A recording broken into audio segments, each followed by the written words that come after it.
All right, gang. Welcome back. This is issue 19 of Real Graps. As always, I am Gardy, joined by Tux, and this Hello, is team. another fucking another year or another week of Oh, brother. television that is there. So, to start off, I got a little story to tell, right? So, last week we did the show. When did we do the show? It was Wednesday, right? I believe it was Wednesday. It was either Wednesday or it was fucking Tuesday. We did it We on did the, Wednesday. yeah, we did this shit on Wednesday because I was heading to DreamCon to hang out with my brother and, to fucking do some real black people shit.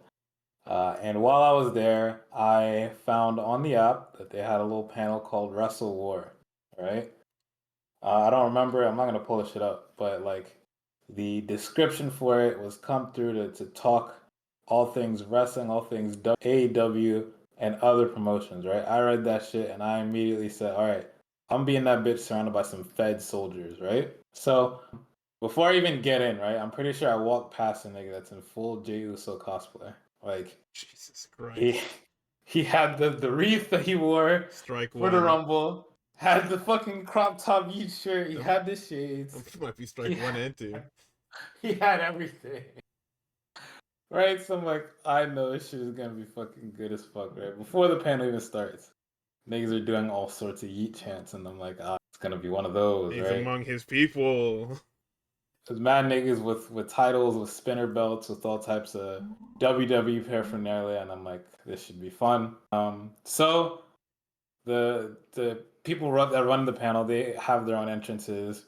It's run by the I think an Instagram page called BYG Vibes, and they're joined by another woman whose Instagram escapes me, but she has her own all women's kind of wrestling Discord, and they kind of lay out how the panel is going to be.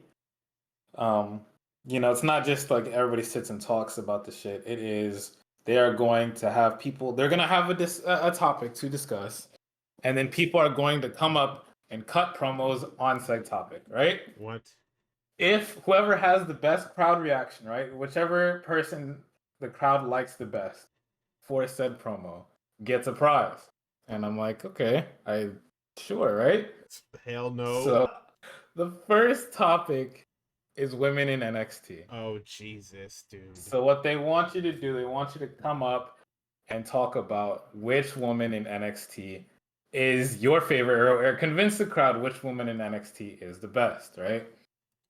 Um, and I'm like, okay, that should be fun, right? They're like, all right, raise your hand. Who's coming up? This room is like decently filled, by the way. By the end, she was damn near packed.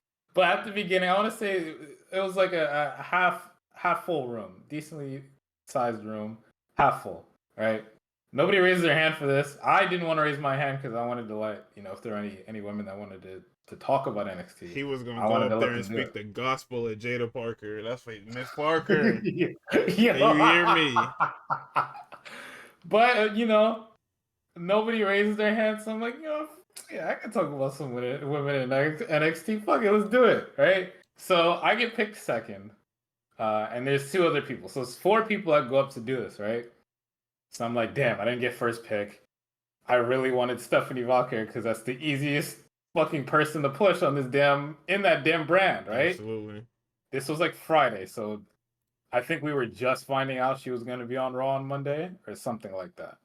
I mean, we, But we knew for a while technically, back, but yeah, that Tuesday she was on NXT, so it didn't right. matter. So, first guy goes up. He picks Jada Parker. I'm like, Holy shit! clear. I was Thank God. fucking Joe. Holy I'm like, shit! yes, because I forget who my second pick was gonna be. I think if Steph got picked, I was gonna fucking. I think I was toiling around with the idea of fucking Soul Rook in my head, but I probably would have picked fucking. I probably was gonna pick Lash Legend if Steph got picked because I was gonna make the case that like she's been main roster ready. She wrestled on SmackDown. She wrestled at Crown Jewel already. Everybody else you picked hasn't done shit yet.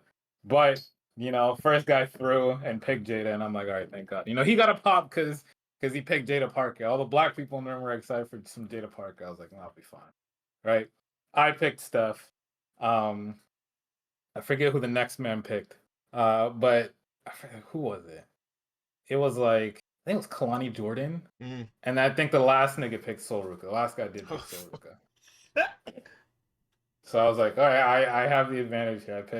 I picked literally one of the the niggas that Triple H is putting the rocket to their back. I should be fine.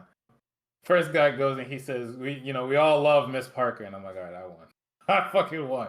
I hook, line, and sinker. I got him. Got him. He doesn't really say much. He says her moveset's really unique and she's been doing great work. But I'm like, all right, that's nothing. Right? Niggas hand me the mic, and I'm like, I don't really have to say much. Stephanie Vaquer's resume speaks for itself. Double champion, one of the first, NXT Women's double champion with both the North American title and the NXT Women's title against Julia, who's especially really strong. She could have went to the main roster if she wanted to, but she chose to go to NXT and chose to bring that division up because it's the best women's division in wrestling, right? Went and ham that shit up. I did not bring up that Booker T shit, Thank right? God. Them niggas, they chanted that shit all on their own at the end. I didn't bring it up, right? And I got the crowd. The next nigga openly admitted that he wanted Stephanie Vaquer, so he lost. Wow. And then the last nigga did not have anything for Sol Ruka. It wasn't enough. And so I got that shit. Them niggas gave me a fucking WWE card with a signed autograph of Liv Morgan and a fucking Funko Pop of Ultimate Warrior. And I said, okay, sure. Panel continues. I think next up was, what was the best John Cena shirt or some shit like that? The fucking Dr. Thuggin. It wasn't even a shirt, but the Dr. Thuganomics outfit won. The one after that was like best men's overall wrestler. I don't remember what that shit was. It didn't matter. The other one that I was like heavily invested in was the best theme song, right? So first nigga threw and picked something from AEW in a room full of Fed soldiers. He picked the Hurt Syndicate song. The niggas didn't even let it play to the We Heard People part. That shit was not winning. Next up was what? I think it was Voices, Randy Orton. That one got a decent pop. The third nigga decided to piss me off specifically, and he picked this fucking Seth Rollins song, and I was like, no fucking way. There is no way this shit is about to win, right? Thank God for this person at the end, right? To save me specifically. She must have been geeked as hell to pick this shit. She was like, no way niggas didn't pick this, right? She goes up there and she says, I'm gonna pick this song that all of you know, one of the best returns ever, and I'm like, yeah, thank God.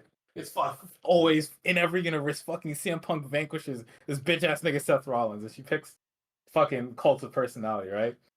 And I stand up, I pop. I'm like, yeah, that shit was the best return in 2 different fucking companies. AEW. It's actually impressive. And fucking the room explodes. Everybody's fucking hype and cheering and shit. And that shit won. And then they did like a cosplay contest. The Jey Uso nigga did not win. Thank God. There was a Booker T, and I forget her name, but the Queen as well. The Queen was also there. Sharmell. Yeah. It was King Booker. Okay, I guess. Yeah, King Booker. Yeah. So they hand him the mic because everybody gets to like do a one-liner. Please African in the accent. panel. Please African accent. That nigga said 5 times. Damn it. 5 times. Them niggas won that shit, so I'm happy. But all in all, good little John. I don't think I'll be going back because it was Fed soldier propaganda. I really like. I have to call like it is. Like I really like AEW. AEW. Not like right. Yeah, that was about it. But yeah, that was my little side quest.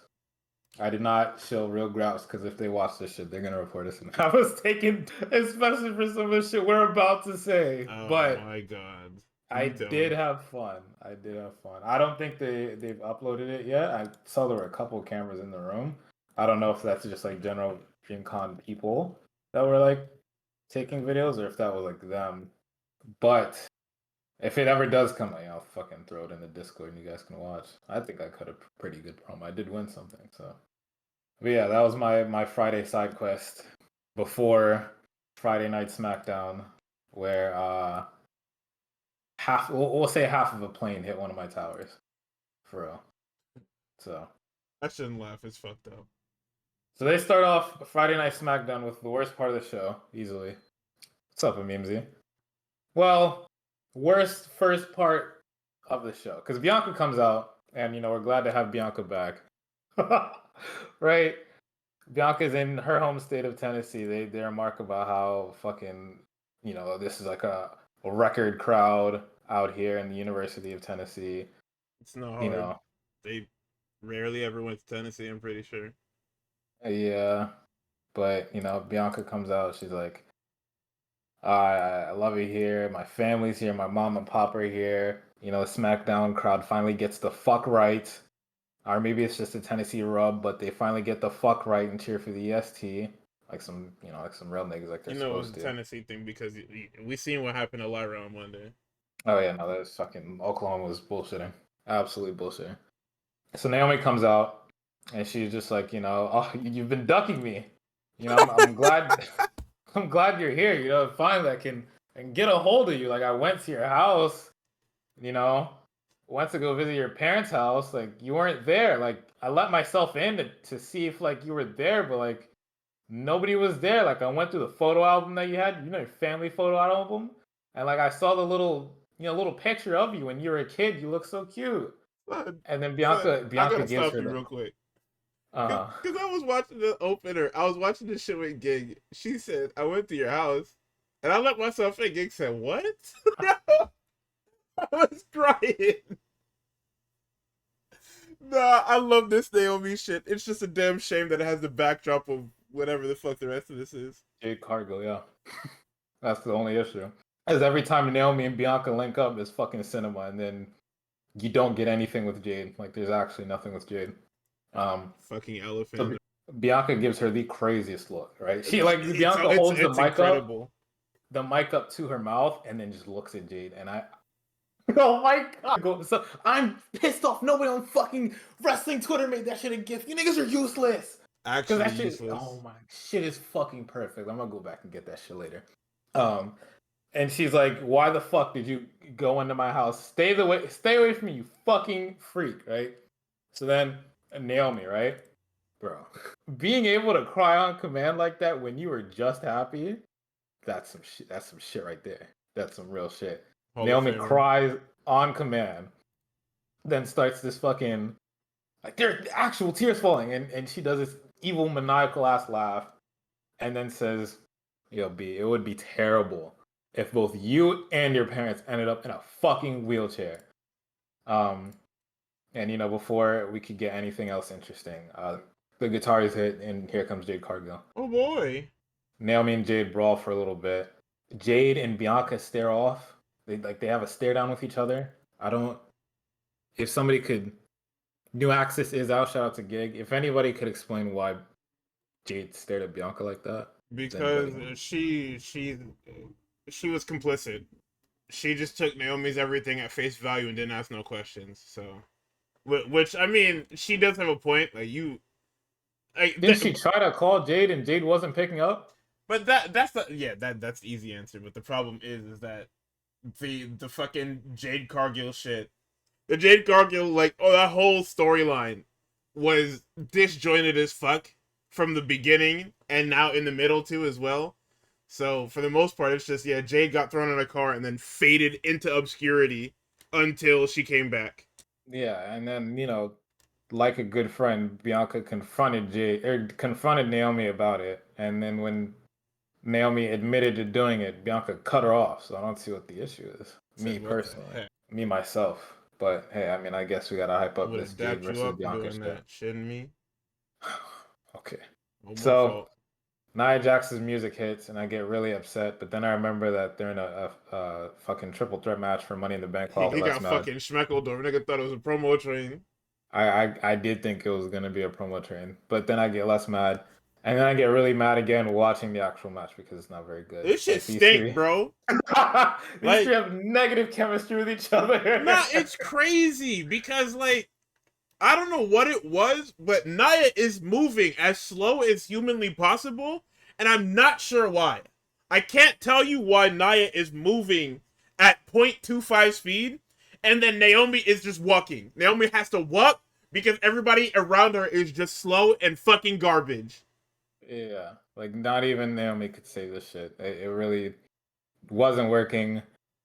There were like, for me, there were like no bright spots of this I match. think Like it's just Jade I didn't being like it. it Like whatsoever. not even to like harp on my Jade Cargill fucking disdain, but I think her being there offsets everything because she has to be a part of a lot. Yeah. Also, I don't know what it was for this entire week, but the Tower of Doom has become the number one on the fucking Billboard Top 100 triple threat spots just for this week alone. See, that was also like a thing like 4 months ago, and then everybody collectively was just like, "No, we've had enough of the Tower of Doom," and then it came back like this week for like every company, Like and I'm like, it's, "Why?" I get it, we do it because it's easy, but fam, come on, have some fucking self control. All right. So I don't fucking know, but yeah, this match wasn't good. I was at work and I was pissed off, and I was like, "All right, you know, I mean, it serves its purpose. fuck you guys." Naomi's headed to Money in the Bank, so Yeah. So I was happy about that. Then I watched this shit when Tuesday. So I give me a nice little fucking R-Truth jump scare. Next segment, I was like, oh shit, oh my bad. Fucking Solo Sokoa, Jacob Fatu, and Jeff Cobb come out. R-Truth is like, damn, you always fucking pulling up with some husky ass niggas, and he points to Jeff Cobb. Is this your husky? Is this your dog? And Solo's like, yo, who the fuck are you talking to like that? And R-Truth is like, yo, can I teach your husky a lesson? And Solo's like, God, fucking okay, whatever. You can go fight him if you'd like. So they set that up for later tonight. he said, Um, "Your son husky as fuck." it is ridiculous, bro. Not husky. Change the entire. I swear he said husky. Yeah, no, he said your son. This nigga husky as fuck. This your son? And they said, "Yo, we're gonna kill you, man." Um, and we get Secret Hervis segment. They're like cornering Nick Aldis at his fucking office. Killing myself. They're like, they're like, hey, you should take that fucking title off of Zelina Vega. She fucked my nose up. Nick Aldis is like, I'm not doing that. But if one of the other two of your Secret Hervis want to fucking fight Zelina, we can set that up for tonight if you like. And they set that up for tonight as well. Get Byron Saxton talking to Tiffany Stratton, being like, yo, Tiff, what, you were, that fucking Money in the Bank changed your broke ass life. That shit is coming around again. Are you worried that, same way that you got backdoor, same way that you backdoored Nia, someone's gonna come and backdoor you? You know, she's like, nah, because I'm her. And Byron's like, okay. Naomi comes up and is just like, yo, when I get that shit, you're fucking done for. I'm not doing the promo justice because I'm pretty sure she was actually saying that real. But that shit was a little bit ago. And then here comes fucking Alexa Bliss to also be like, you ain't got to worry about Naomi. You got to worry about me. And, fucking Tiffany is just like, damn. That shit really is coming around in a couple of days, right? This shit is So crazy. we get another fucking Worlds Collide reminder. Laredo Kid, Ray Phoenix, All Ego, Ethan Page, and the young OG Javon Evans are going to be in a fatal four-way for the NXT North American Men's Championship. But that's not all. We're getting Ray Phoenix and Javon Evans versus fucking Los Garza tonight Yes, in a sir. tag match. We get R-Truth again in Knoxville, Tennessee. And I'm like, damn, they really had him do all this and then send his ass home for good. Crazy. Maybe he knew. I don't know. Jeff Cobb comes out. Jeff Cobb has a Would have heard about it. JC Mateo. My fault. JC Mateo. Okay, it's not Jeff Cobb. It's JC Mateo. No, you can call JC him Jeff Cobb. Mateo. I I call him can't do Jeff that. Cobb. I'll call him Jeff Cobb. Never mind. Jeff Cobb and R-Truth have a match. Um, there's a point where R-Truth starts trying to hit the 5 moves of doom, right? I don't know if Jeff Cobb was just like, I'm not doing that or what. R-Truth tries to hit the little fucking shoulders. Nothing. He picks him up to do the fucking backdrop. I think Jeff landed on Truth and fucked Truth up. And I'm just like, okay. He gets the 5-knuckle shuffle, but like Jeff was not selling those fucking shoulders like he was supposed to, bro. Except for the fucking last one. There wasn't much that happens. Fucking tour of the islands. Fucking Solo's like, hold him up. I'm gonna hit him with the fucking thing I haven't hit in 3 months probably. Jimmy Uso with a chair comes out, and he hesitates to fucking beat the shit out of Solo for whatever reason. I'm not sure what there's a storyline there. I seem to have not been tapped in. I must have missed the beginning of this. Who cares, Fucking man? Jeff Cobb hits Jimmy, and Solo's like, "What are you doing? You weren't supposed to do that." I'm like, "What the fuck?" That's baby brother. The niggas on commentary were alluding to the fact that Solo was trying to bring Jimmy back into the fold. It's I'm not like, alluding. That's what they've been doing for the last fucking couple of weeks. I'm not gonna hold you. Shit might as well be an illusion, bro. I haven't seen this shit at all. It also It's in doesn't like make... small. Anytime those two are on screen together, it hasn't happened like the last 2 weeks or so. But if you go from further back, anytime there's been a promo segment between the two of them, he's like, "Yo, you still welcome in the family gang," and Jimbo goes, "Dude, you gotta die. Like, I should have killed you a long time ago." Yeah. So I don't know. Street Profits come out to the ring. They celebrate, and they're like, "Damn, everybody's trying to take our title." Fraxium, DIY, Motor City Machine Guns, and now the Wyatts. Them niggas did not mention Pretty Deadly. Those niggas are dead as fuck. Well, yeah, fucking Elton Prince is in hell. Yeah. Nathan Fraser crushed his face into millions. Speaking of Nathan Fraser, these niggas do this fucking Fraxium intro, and I'm like, shit has to change soon, man. Monkey Pod like shit. Monkey Pod like shit. I asked for a fucking theme, and they gave me the worst theme human. I have to stop asking for shit in this fucking company. Real shit. Like, I don't understand why the fuck this is happening to me. I ask you to give them a theme, and you give them the absolute worst theme anyone has ever fucking heard. Just have them come out to Nathan Fraser's theme. That's it. That's all you got to do. At this point, like, low key. So Fraxium comes out, and they're like, "Hey, we didn't lose our title opportunity last week. The Whites just kind of apparated, and we lost, but not like actually lose, but like we fake lost. So we should get another title shot." Motor City Machine Gun says, "Shut your European asses up. If anybody should get a title shot because we didn't lose, it should be us." DIY comes out and says, "No, you old ass motherfuckers have gotten enough chances, right? If anybody has been cheated, it's us." They get in the ring. Well, Candace, she starts off talking because I'm assuming she's like the manager for them, or I'm not sure. Yeah, she is, so yeah. They mentioned on commentary she's around because one of the Whites is a girl, and the Fed isn't about that intergender. She also got freed from the Nia Jax fucking baby God. cage. So thank God. That was forced like shit, huh? It sure like, was. Every giant just needs a little buddy. Like that's just face or heel. They just need like a little gremlin. Little nigga to handle my light work. You know what I'm saying? So DIY does this. Let's do a fucking moment of silence for the tag division thing. Lights go out. The Wyatts come out and they kill everybody. They kill Fraxium like twice. Like, oh my god. They don't want them, bro. I don't know what it is. You feel like they don't want them. Yeah. Because they keep doing that thing where it's just like, nah, these guys are new, they're fresh. They got a huge task ahead of them, even though they're decorated like shit. Yeah. So Nathan Fraser eats the fucking Sister Abigail. Lights go dark.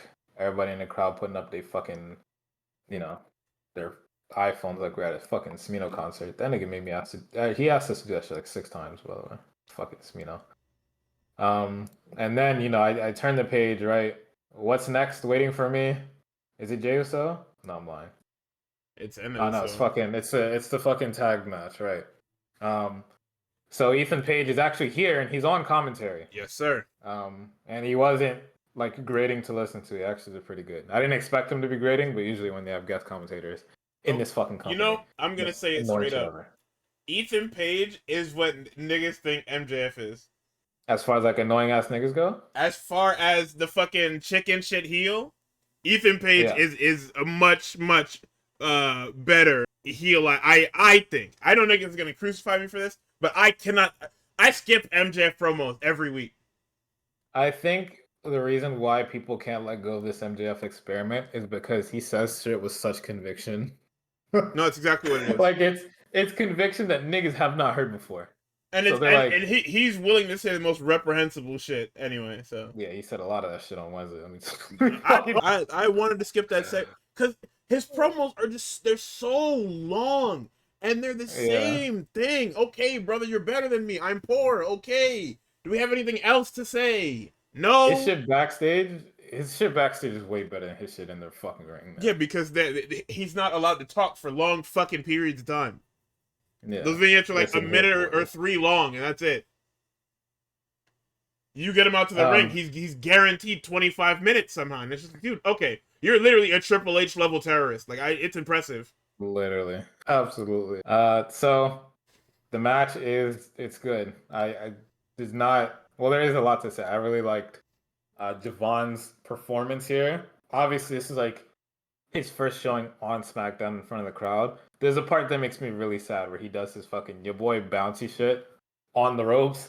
Nobody in Tennessee knows what it Fucking is. show, man. SmackDown So is the only show they watch. Nobody says it. I get sad as fuck, but it's a really good match.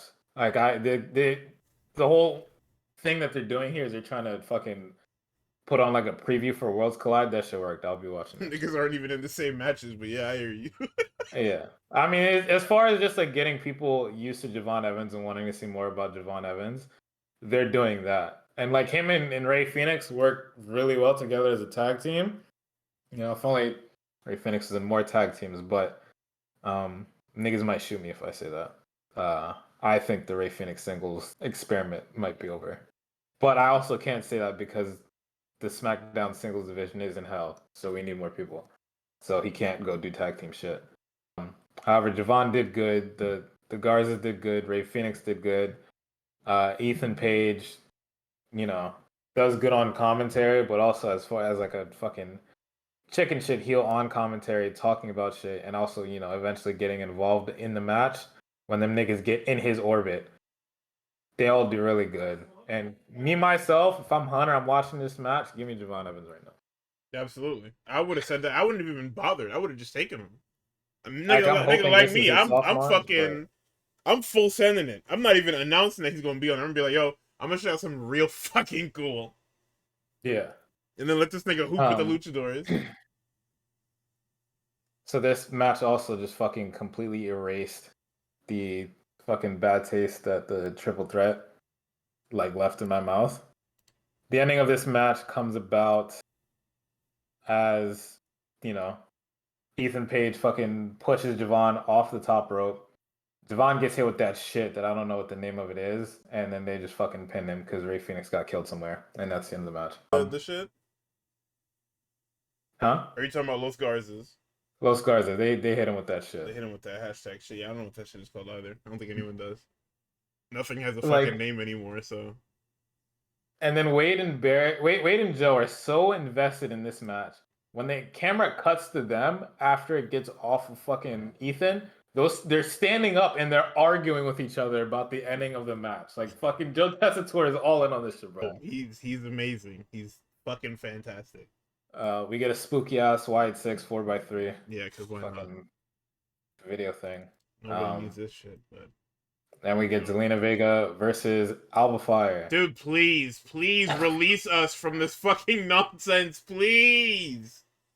You know, it's back and forth. Zelina gets a lot of like offense going, and then Piper Niven will do some shit, and then Alba Fire's in control. I mean, it's your standard Zelina Vega match. They only have her fighting this faction. Like, there's nobody else. There's no one to fight. That's why. Oh, until now, but you know. No, because that fighter is gonna take the fucking title, and we all know who it is. Yeah. So Chelsea comes up. Chelsea doesn't have her mask on.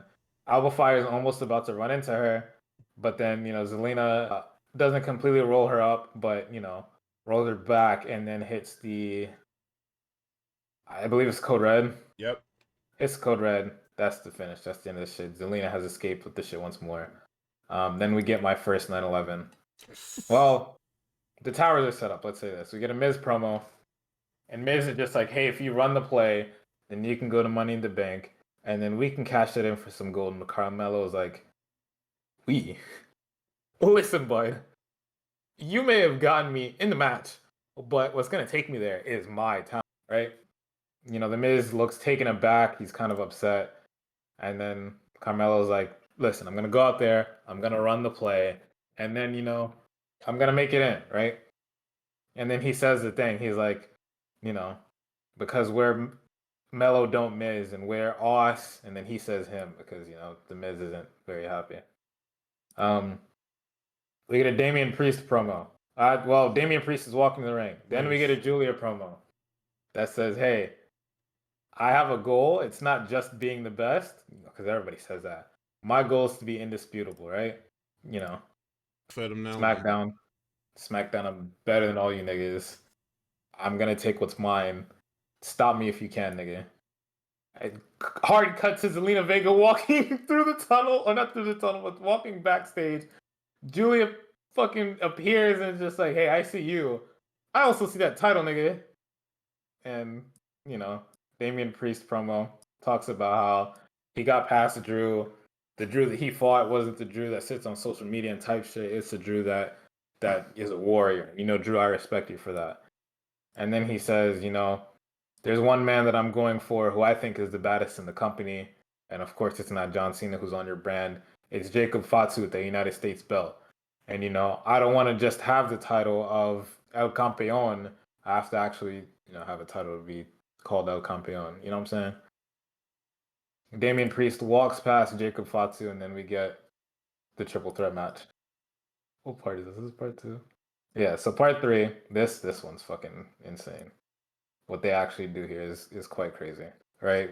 Andrade, Carmelo Hayes, Jacob Fatu. And it's a good match, right?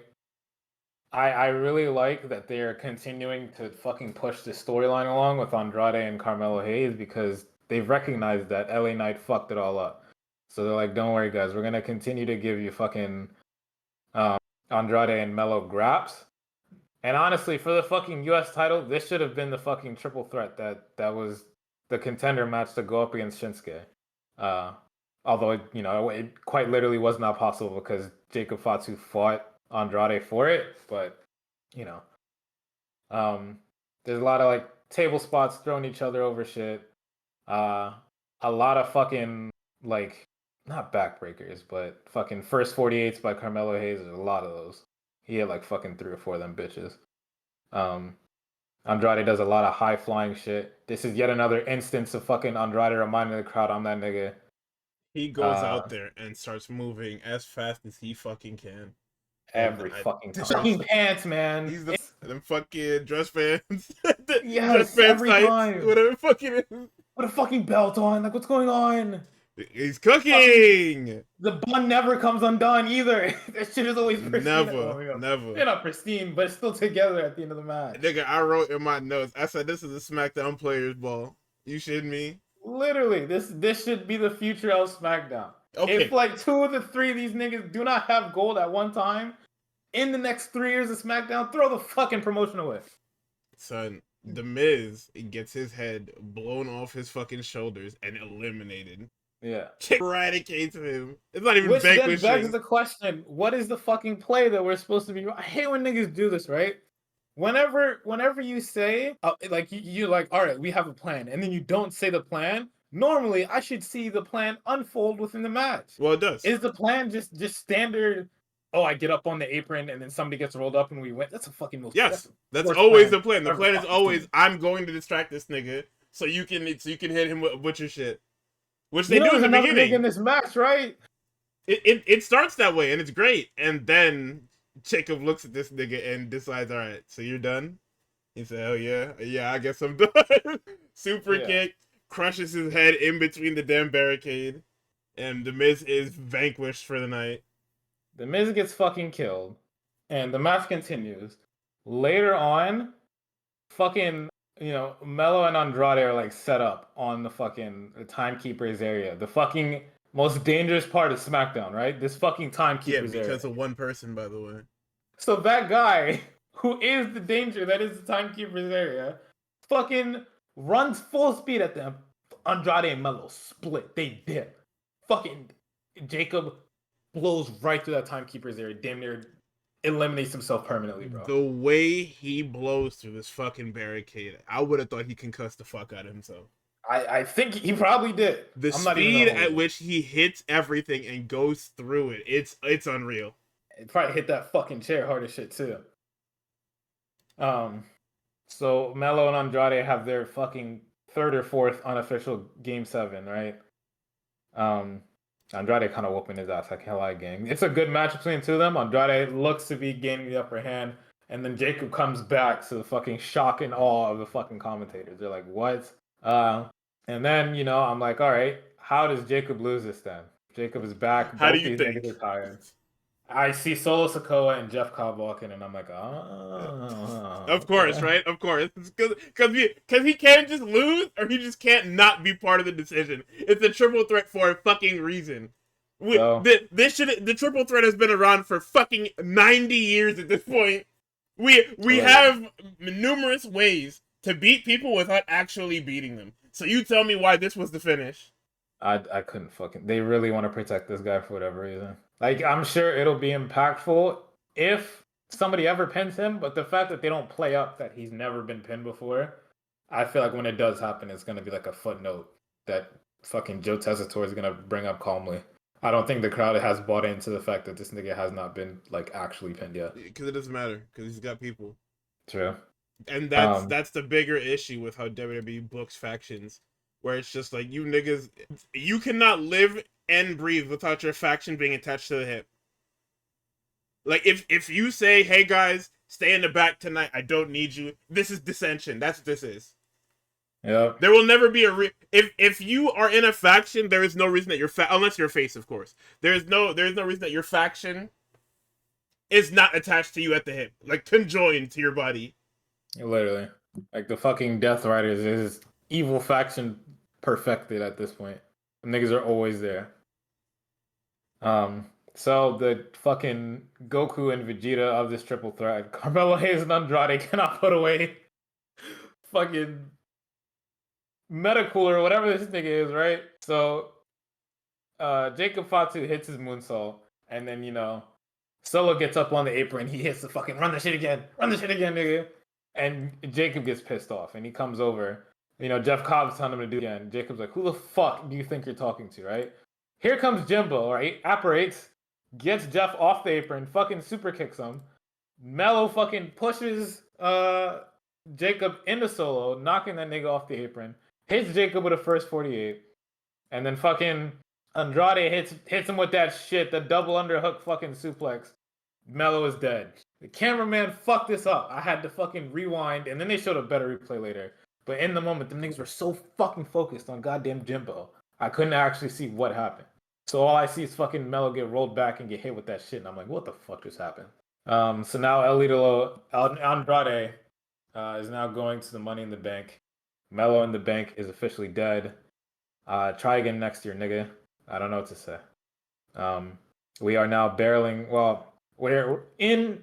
I'm supposed to look at the product and be like, damn, Miz didn't run the play like he was supposed to. Yep. And then I'm gonna be like, damn, them niggas are gonna fight at SummerSlam, right? However, Memes did point out. Memes pointed out the plan is Miz's contract will not be renewed, so this partnership is pointless. I have no idea what they're going to do. Getting vanquished on a random SmackDown this month. I don't know what. Yeah, probably. Or they can just do the funniest thing ever, where Carmelo Hayes is just on his own cutting vignettes in the fucking closet or whatever. Maybe. We'll fucking see. I'm on my own now. Hey, Melo don't miss. And it's like, hell yeah. Whatever that fucking means, man. Sure, buddy. So then, Jacob and what's his name are arguing, and Solo's trying to keep them apart. Guys, stop fighting! And it cuts to fucking Byron Saxton. LA Knight shows up. Why? What the fuck could you possibly have to say? What could you possibly have to add to this fucking episode of SmackDown, please? I've been in the Money in the Bank 3 times in a row. Seth Rollins is not. I'm going to win this match. That is the entire promo. And that's why you're not winning, you fucking garbage ass nigga. Aleister Black shows up and says, hey, we have unfinished business, and then leaves. Jesus Christ, man. We cut to Jacob throwing shit around the fucking backstage and outside of the locker room. Solo's like, "What is your problem?" And Jacob is like, "You guys are my problem. Stop getting in my fucking way." That's pretty much it. Another preview of Fatal 4-Way. At this point, we do not know who that fifth person is, but Andrade, Seth Rollins, LA Knight, Solo Sikoa, Penta, mystery person for this Money in the Bank ladder match. Even at this point, this was the most random assortment of people ever. I don't think. Okay, well, I guess if you really want to go there, Andrade has history with fucking LA Knight, and Solo also has history with LA Knight.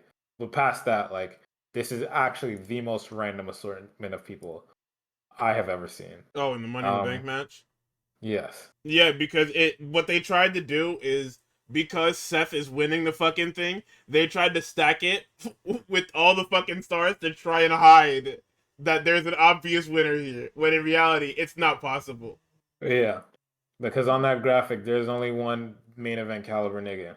And spoilers for Monday, there is still only one main event caliber nigga by the time the match gets completely filled. So Jey Uso and Cody Rhodes are going up against John Cena and Logan Paul, and it's all of our problems. But because Triple H only likes a memesy sometimes, Cody Rhodes is here to, cut a promo by himself because we can't have John Cena face to face just yet. Cody has to get his shit off, right? Cody does get his shit off, and I remember I'm like, damn, that really is kind of the ace of SmackDown. Right? If only he was still champion, right, guys? He gets his shit off. He's like, talking to a friend, and I asked him, was I a good champion? And that I heard him say that, and I'm like, damn, that nigga's working the fuck out of this crowd because everybody said yes, and the niggas start cheering. Woo! Cody's like, my friend was like, not only were you a good champion in the ring, you're also a good champion all out of the ring with all the shit that you had to fucking deal with, right? Cody brings up the fact that no matter how many times he tells the final boss no, that offer will still always stand. And I heard that and I was like, hey, I don't know, because I saw a tweet a couple hours, before that saying that yeah, after WrestleMania 40 or before WrestleMania 41, shit wasn't looking too good for TKO and The Rock. So Yeah, tired of this nigga just fucking around with their shit. you know, Cody continues his shit, and then Cody is like, I might have a special surprise guest for you guys, and then it's Jey Uso, and Jey Uso does his 5-minute intro. John Cena does his intro, gets introduced. John Cena says Jey Uso and Cody Rhodes are clones of him, when I think it would be more, maybe I'm wrong, but I feel like it would have been more apt to say that Jey was a copy of Stone Cold, but I mean, maybe No, not, right? if anything, Jay is a copy of him. Okay, so he was correct in that. But continue on. Logan Paul comes out. Tina glazes him, says that. Oh no, wait. Logan glazes the two of them and says that they are self-made and that the two of them are nepo babies. Somebody says it. Somebody says a nepo baby line. Call Jay lazy. They call Cody something. And it's terrorism front to back because these two go on for so fucking long, right?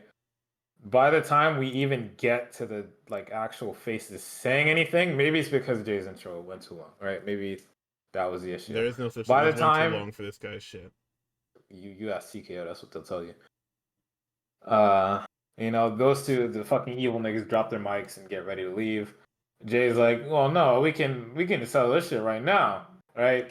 John Cena's like, nah, we're leaving. Logan's like, no, we can do this. And then John taps Logan, and then Logan pushes fucking John, and John is like, yo, what are you doing? What is wrong with you? And then Cody's like, what are you guys gonna go? You're gonna polish his peacemaker in the back, and then them niggas brawl. And guess who stands tall? The The faces, fucking because why not? a former tag team of fucking Cody Rhodes and John Cena. So who knows what's gonna happen Saturday, right? That's SmackDown. Terrorism. Who cares what's Well, gonna happen actually, Saturday? What the fuck? outside of the beginning and the end, SmackDown. I'll say SmackDown's pretty good. Anytime I get to watch Carmelo Hayes and Andrade Graps, the Los Garza match was good. We didn't get a tag team match with the actual tag team division, which would have probably put this into actually good tier. They met their And if we got quota with the fucking Javon Evans showcase match. if we You know, this is gonna make me sound terrible, but like I think if we also scrubbed that Zelina Vega match, I think you know she would have been like They could actually good put here. But somebody else on the screen, man. yeah, That's what's I mean I don't bothering know. me about this shit. Like, I have no qualms, no issues with Zelina Vega. Zelina Vega is just not that good. Putting her back into a wrestling role was not a good idea. I'm sure you wanted to do something. I'm sure you wanted to do something cool for her, but we're done with that. The same way that y'all said, yeah, no, we made these women's championships because we couldn't just make one title just to give to Chelsea. Okay, well, Chelsea is still engaging, and people still don't know what Zelina Vega's music sounds like. And Zelina Vega's been champion for almost 2 months now, if not 2 months already. Notice how the girls who love doing the cosplay gear are not good. Well, we'll give Zelina My hands Vega a are up. pass because she probably wanted to be at DreamCon instead of on Getting her SmackDown. ass I beat to also. shit, yeah. She wanted to be at that Fed Soldier panel. Yeah, she would have got the craziest pop at that shit. Yeah, exactly. And then just like social media does, social media will do it. Social media does, and they will record that segment and send that shit to Triple H doorstep, and he just goes to he go retweet it, and that's it. And it's Hey, not even him. he'd pull up to it. He'd be like, "Hey, so DreamCon, how'd it go? You got over with the demographic there? Like they liked you?"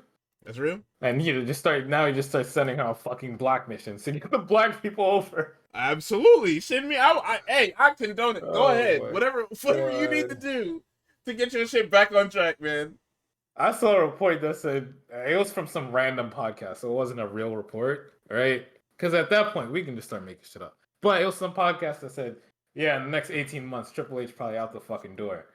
And I'm like, there's no way that can happen. Yeah, I They mean, can't do that listen, shit. man. Because They can't do that. if the Court of Public Appeals looks at him a certain way for as long, oh, it was from Coach. Never mind. Yeah, it's definitely not real. That nigga has no idea what's going on in there. But at the same time, if he is removed, I don't even know who they would put in his place. That's what I'm saying. There's nobody else that could like. Much as I don't like Trips, all right. On paper, for what TKO wants him to do, and that's make WWE cool again. And also, right, I completely forgot to say, there was this fucking DreamCon just had a wrestling ring like in the convention center, and a bunch of like indie people were like wrestling. That shit was fun as fuck. I stopped to watch a match for like 5 minutes. It was this fucking intergender tag match. Like it was two women on one side, two men on the other side, and it was the funniest fucking thing. The finish, which I didn't record, I recorded a good bit of it, but the women hit this fucking, both corners fucking frog splash on one of the guys, right? Go into to pin him, right?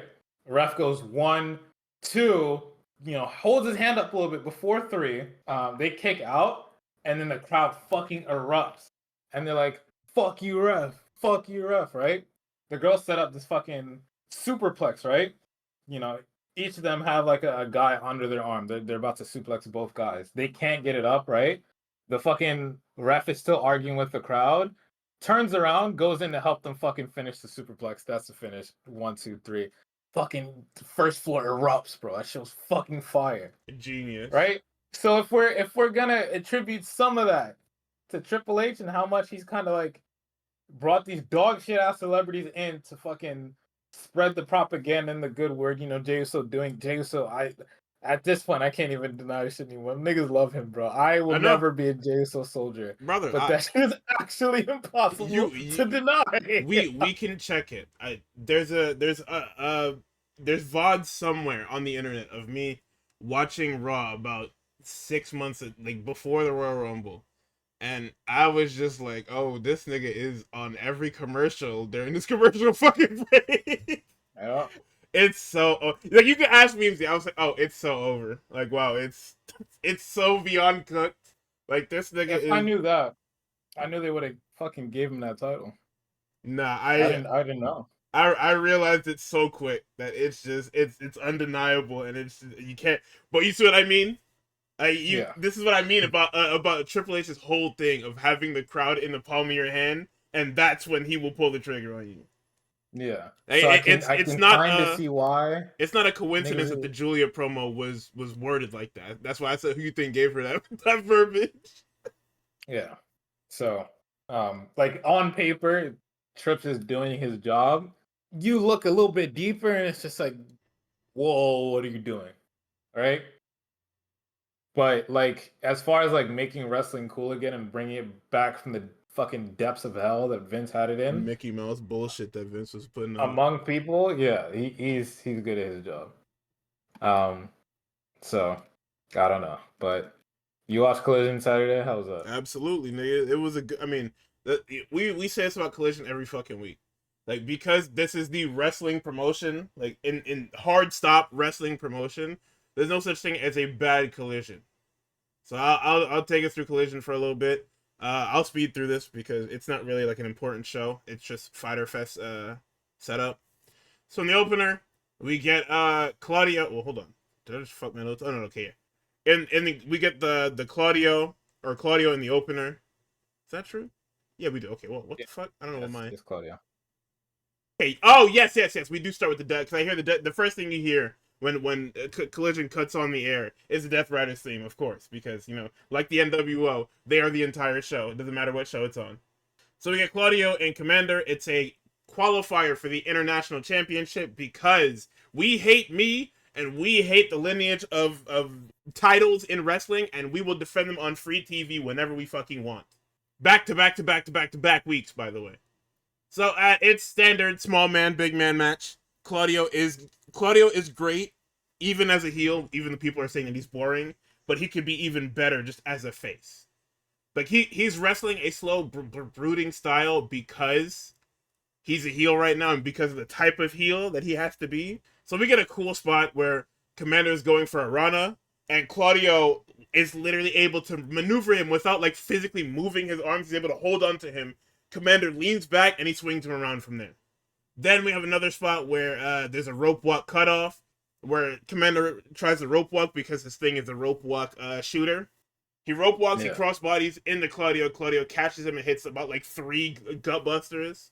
Then there's a weird bit here where Commander tries to hit a Phoenix Splash and he like kind of just falls to the mat, and Claudio picks him up and hits him with the neutralizer for 3. It was a good opener. It's a good TV match. They're both brilliant. You can't really go wrong.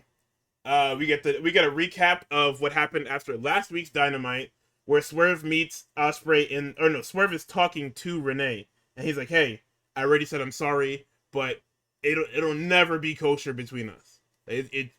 This Hangman thing, I don't want to see him win the title. He doesn't want to see me win the title. I'm cool with that. I'm great with that." The Ace walks up, and he says, "Hey man, we are going to lose, okay? All of us, the entire company. If you keep fucking around, we are going to lose. I cannot let you do that."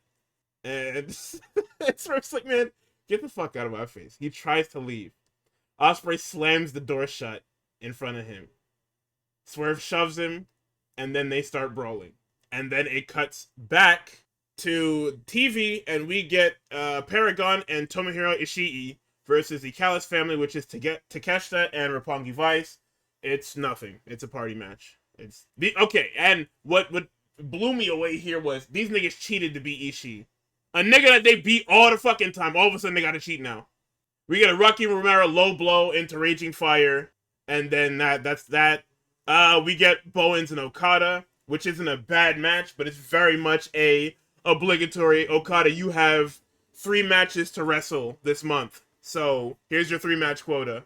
It's 1 in his 3-match quota, or maybe 2, I don't remember. We get Lexi Nair with Garcia and Matt Menard.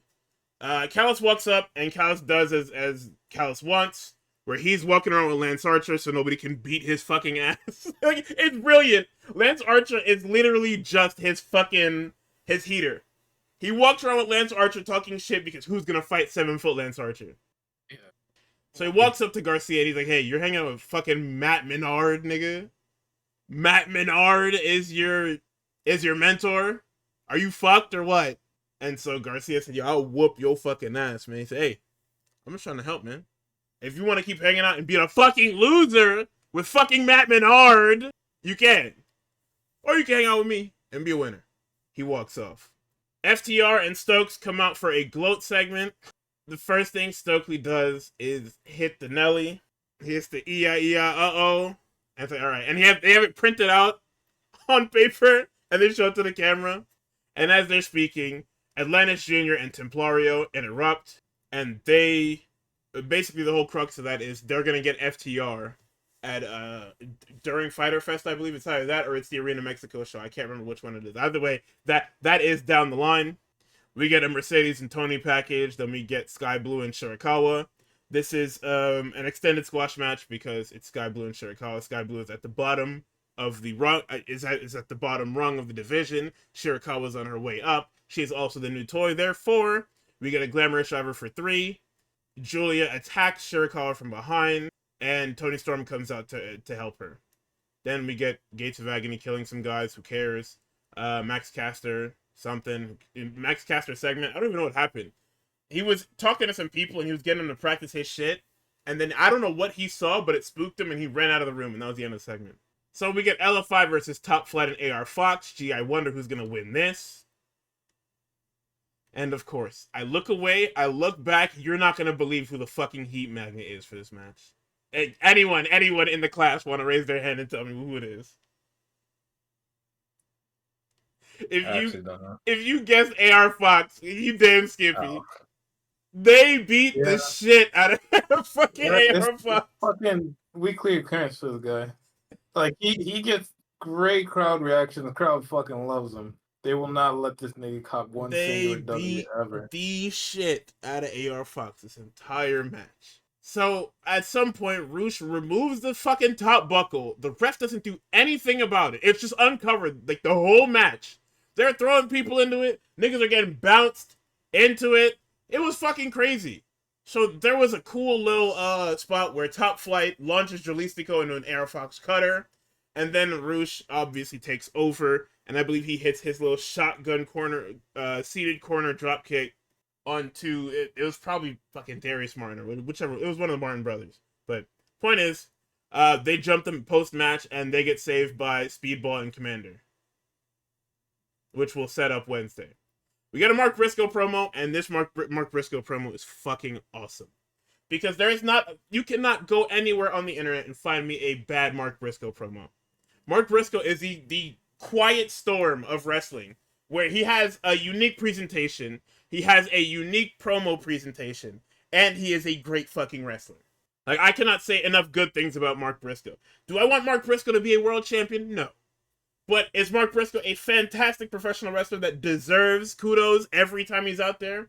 Yes. Should he be I don't want him to be a jobber for the Stars, which is basically what a gatekeeper is, but he is brilliant in that gatekeeper role where, because he's been Ring of Honor champion before, you can use him and elevate people and be like, oh, well, Mark Briscoe isn't, like, he may lose a lot, but this nigga is the real deal.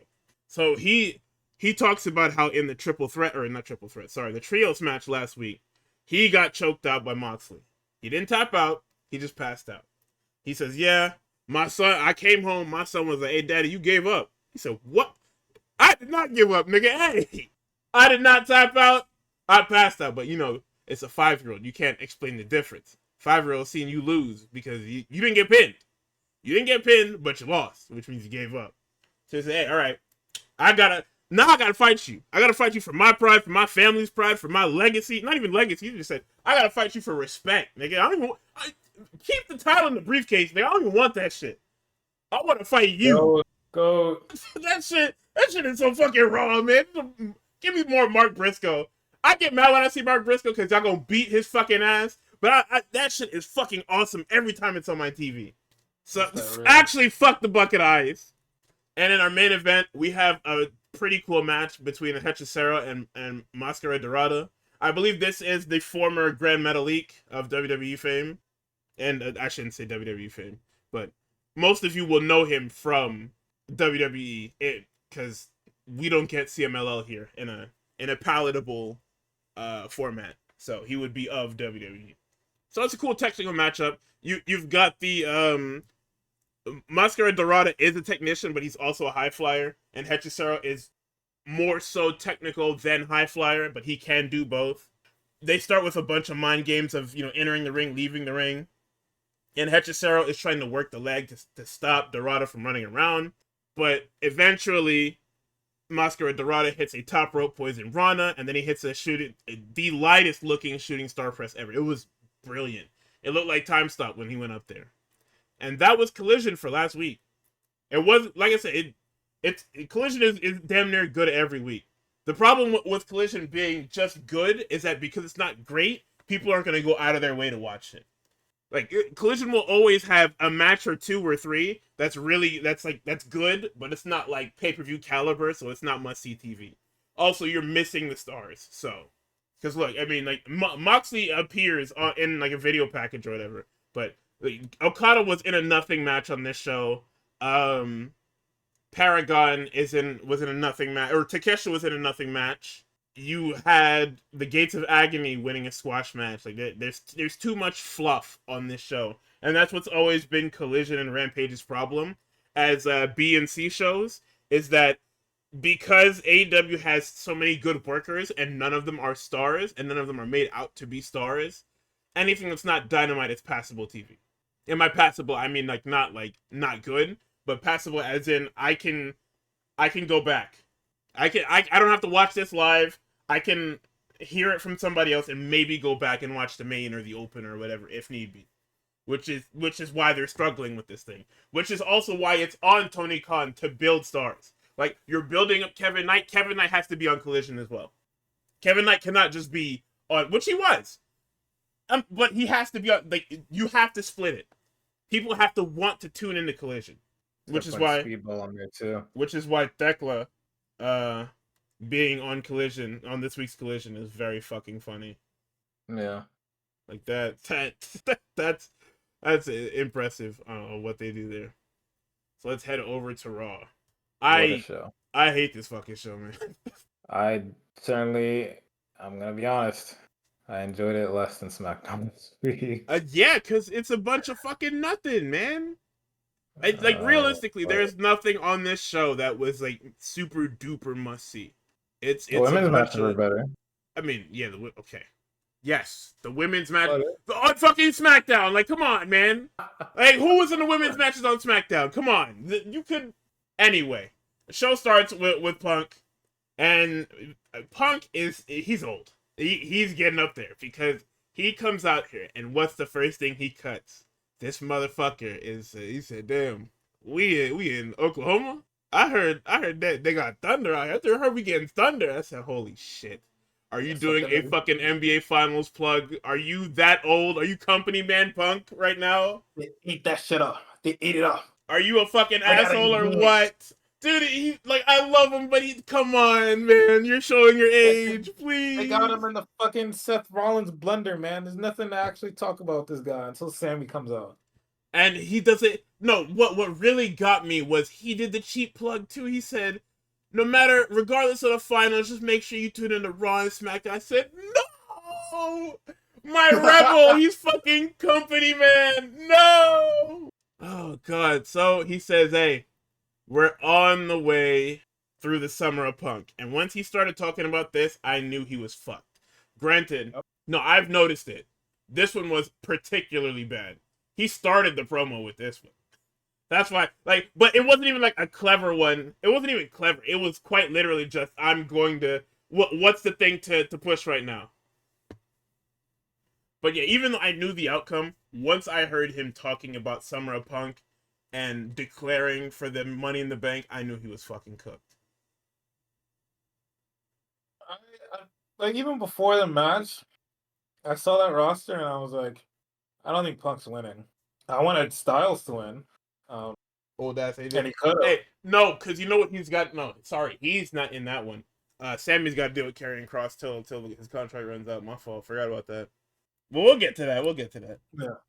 We'll get to that. Well, actually, we're skipping over something. At what point did R-Truth and Carlito get, well, not released, but their contracts were not renewing? When did we find that out? Was that Saturday? I know it might have been over the weekend, yeah, because they were telling people not to show up to Raw with them or they were telling people at Raw not to wear them fucking R-Truth shirts. Sunday, day before? Okay, yeah. Said, hey, man, don't you go out there and wear that fucking R-Truth shirt. Meanwhile, Dominic is wearing a Carlito shirt. Yeah, fucking Rhea wearing that shit, man. Hey, my hands are up. She looked good in it, but like Hey, my hands are up. couldn't hook her up with like a little Hanes white tee or something. Um, Like a Hanes crop top or nothing. It's nope. just we're just shirtless. Okay, Yep. fuck it. My Okay. hands are up. I'm not getting Okay. put on no list. You niggas, I'm already on them lists, but I'm not gonna let niggas use this to put me further on that list. So Okay. Okay. he says they've got good champions. He's pissing me off here. Calls Jey Uso his friend, says he could beat Cena's ass, and then Sami Zayn interrupts. And I like this, right? Because this is what AEW is missing from the Death Riders angle. You waited too fucking long to do it. So Because and I hate to do this again, but Darby Allin really fucked the game up. I If mean, that made me they okay, so they tried it, right? Like at the beginning, the first line of defense was Orange Cassidy, which is why everybody thought, oh, Orange Cassidy world title, whoa. And then we realized that it was fucking Darby when he got dragged to the back of that fucking that fucking car or whatever. this fucking violence started playing, and it was just like, oh, he's dead. Marina Shafir is gonna kill you, buddy. But yeah, them niggas did wait too long, but I think also it's working out now for AEW. It's just a shame that Hangman's not gonna win. Otherwise, like Yeah, no, they course corrected really well to get people invested. He has to win. Because if he doesn't win, you have something. Because here's the thing with WWE, right? WWE has goodwill because it's WWE. If Tony Khan does not allow Hangman to win, you're in trouble, buddy. You're in big trouble. Like big trouble. you better hope he locks the fuck in. Because Because people like forgave you. Well, they didn't forgive you for Swerve, but they didn't decide to rip your company to shreds over Swerve. they should forgive you for swear. But if Hangman, after all of this, if Hangman loses, like, you're telling a really good story right here where Swerve doesn't even have to. It's not Swerve helping Hangman, it's Swerve getting his lick back on Moxley. You can frame it as whatever you want, but the crux of it is that Swerve is trying to get Moxley because he wants that champion. He wants the championship around somebody else's waist that he doesn't have to deal with 17 people. And we will, and later we will get to the fucking MJF nonsense around it. Yeah, Sammy talks to Punk in a similar vein of like Osprey trying to get, you know, Swerve on the same page. Swerve's up some dumbass shit like fucking. Oh, I already did Anarchy in the Arena. This Death Rider shit is over. Osprey correctly says like, "Yo, he still has that shit in the fucking briefcase, buddy." Nothing is. Oh, what that little party game you niggas had that doesn't mean The anything. fucking Mario Party minigame.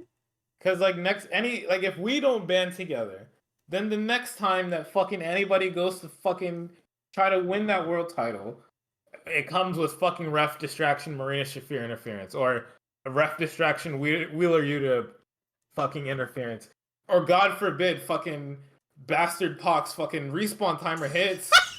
Then what? We're fucked. Oh my god. Or all of the above, by the way. Yeah. So like, if there's ever a chance for us to win, it is right now. Swerve is like, no, never, and it's just like, all right, you edgy son of a bitch. Actually. But I like the call to action around this episode where it opens. Sammy says, hey, listen, man, you saying you want to go after this title, you saying that you want to win Money in the Bank. I applaud you because it is the first time in 2 years that you have been transparent about your goals. And I like that as a wrinkle to Punk's character where it's like, okay, what are you really, here for?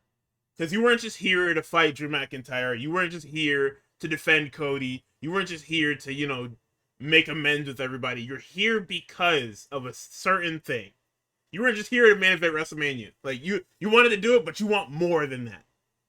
And he's like, okay, yeah, I applaud you. This is the first time you've been transparent about something. And then he says that it is imperative that you win tonight and you need to focus. Do not think about Bronson Reed. Do not think about Braun Breaker. Mind you, Braun Breaker and Bronson Reed end up in his face anyway. So, I don't know what the fuck Sammy did. You couldn't stop these niggas before they got out of Gorilla? You wasn't watching? Fuck no. Then Sammy ends the promo by saying, hey, if you manage to win that briefcase, and you manage to cash in, and you manage to become world heavyweight champion, we're gonna be having this conversation again, but it's gonna be a little bit different. And then we recap Right. Liv getting sent to the ether last week. Liv, Rox, and Raquel are backstage, and Rox is like, "Hey, I'm super sorry about last week. You know, it's not really. Listen, I tried. Okay, I'm not doing this on purpose. It's nothing malicious. I literally tried to help." Liv is like, "Literally, go fuck yourself." The meanest shit ever. Poor little Roxanne Perez is trying to pour her heart out to get into the fucking Queen Bee's good graces, and she just says, "Dude, you're ew," and walks off. She turns that corner, and who is there but the demon? She turns the corner, and Io is right there. She says, "Hey, I'm gonna win the Money in the Bank. I'm gonna cash it. I'm gonna take that." And Io says, I don't think that's happening, gang. I hear you. No. So we head into the Money in the Bank qualifier, the triple threat between Liv Morgan, Stephanie Vaquer, and Ivy Nile, which is Stephanie's, I guess, single. Well, not singles, but you know, it is her debut, not her soft launch. We have full sent. The banners are out. The grand opening. Stephanie Vaquer is now officially a part of Raw, and she is working in this triple threat. This was fucking awesome, by the way. It Like, was. I'm mad they don't use Ivy now more. well, because we've got this Lyra Valkyria thing. I don't know if you noticed. Send her to SmackDown. Yeah. Ivy not. Actually, I had the thought too watching this match today. I was like, damn, fucking Ivy Nile Jordan Grace match would go crazy. Fucking awesome. I hope they get to that sometime soon before they send Ivy to hell, which they probably won't. I think she's like weirdly protected under that little Kurt Angle fucking faction they got, but The I only want one, that by the too. way, the only person that hasn't been beat pillar to post. Yeah. The Creeds get beat every third week. Chad Gable gets his head knocked loopy in 4 segments a week. They're about to put him in hell on Saturday. Oh yeah, absolutely. Double duty, man. Put Seth or Steph in hell on Friday or this weekend in general. Oh yeah, Steph's got triple duty, right? Yeah, she got SmackDown. She's got fucking what? Worlds Collide Oh and Money God, in the yeah. Bank. Yeah, I mean, at least Worlds Collide is a tag match, so Lolo Vice can do the heavy lifting, if anything. Which I know that's not true because Lolo Vice isn't that great, but hey. She's gonna have to do her fucking best. So yeah, the match happens. The crowd is chanting, "We want truth." I don't know what they're expecting. But you know, make your voice heard. No, don't make your voice heard about that during this segment. Yo, I'm gonna be honest with you guys, right? Everybody on Twitter, at least on my For You page, was really upset because I don't follow any of them niggas. Everybody on my For You page was really upset and really sad about R-Truth and Carlito getting or not getting their contracts renewed, right? I'm not gonna lie, I saw at least a minimum of 3 tweets brought up when the first round of releases were happening.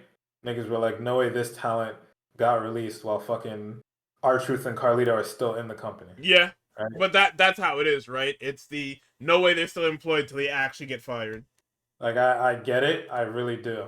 However, I don't know what TKO is clearing money for. Maybe they don't need to clear money, but That maybe they Mariah just May want to. contract, Albatross contract, they paying her fucking super duper max, nigga. I guess we'll get to that, but I guess, but like I don't know, maybe they just want to clear house to like actually make room for their talent. Maybe they took a look at the website and like, wow, we don't need to be paying all these niggas. I don't know.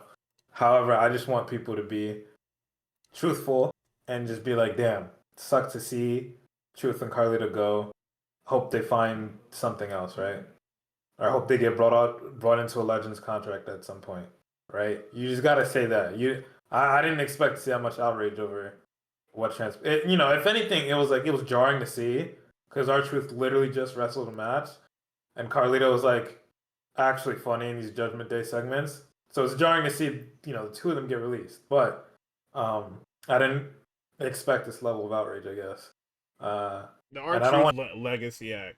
yeah, Carlito, they don't really care about. They're just like, oh well, I liked him in the Judgment Day segments. But R-Truth is quite literally, it's because it's a legacy act. yeah.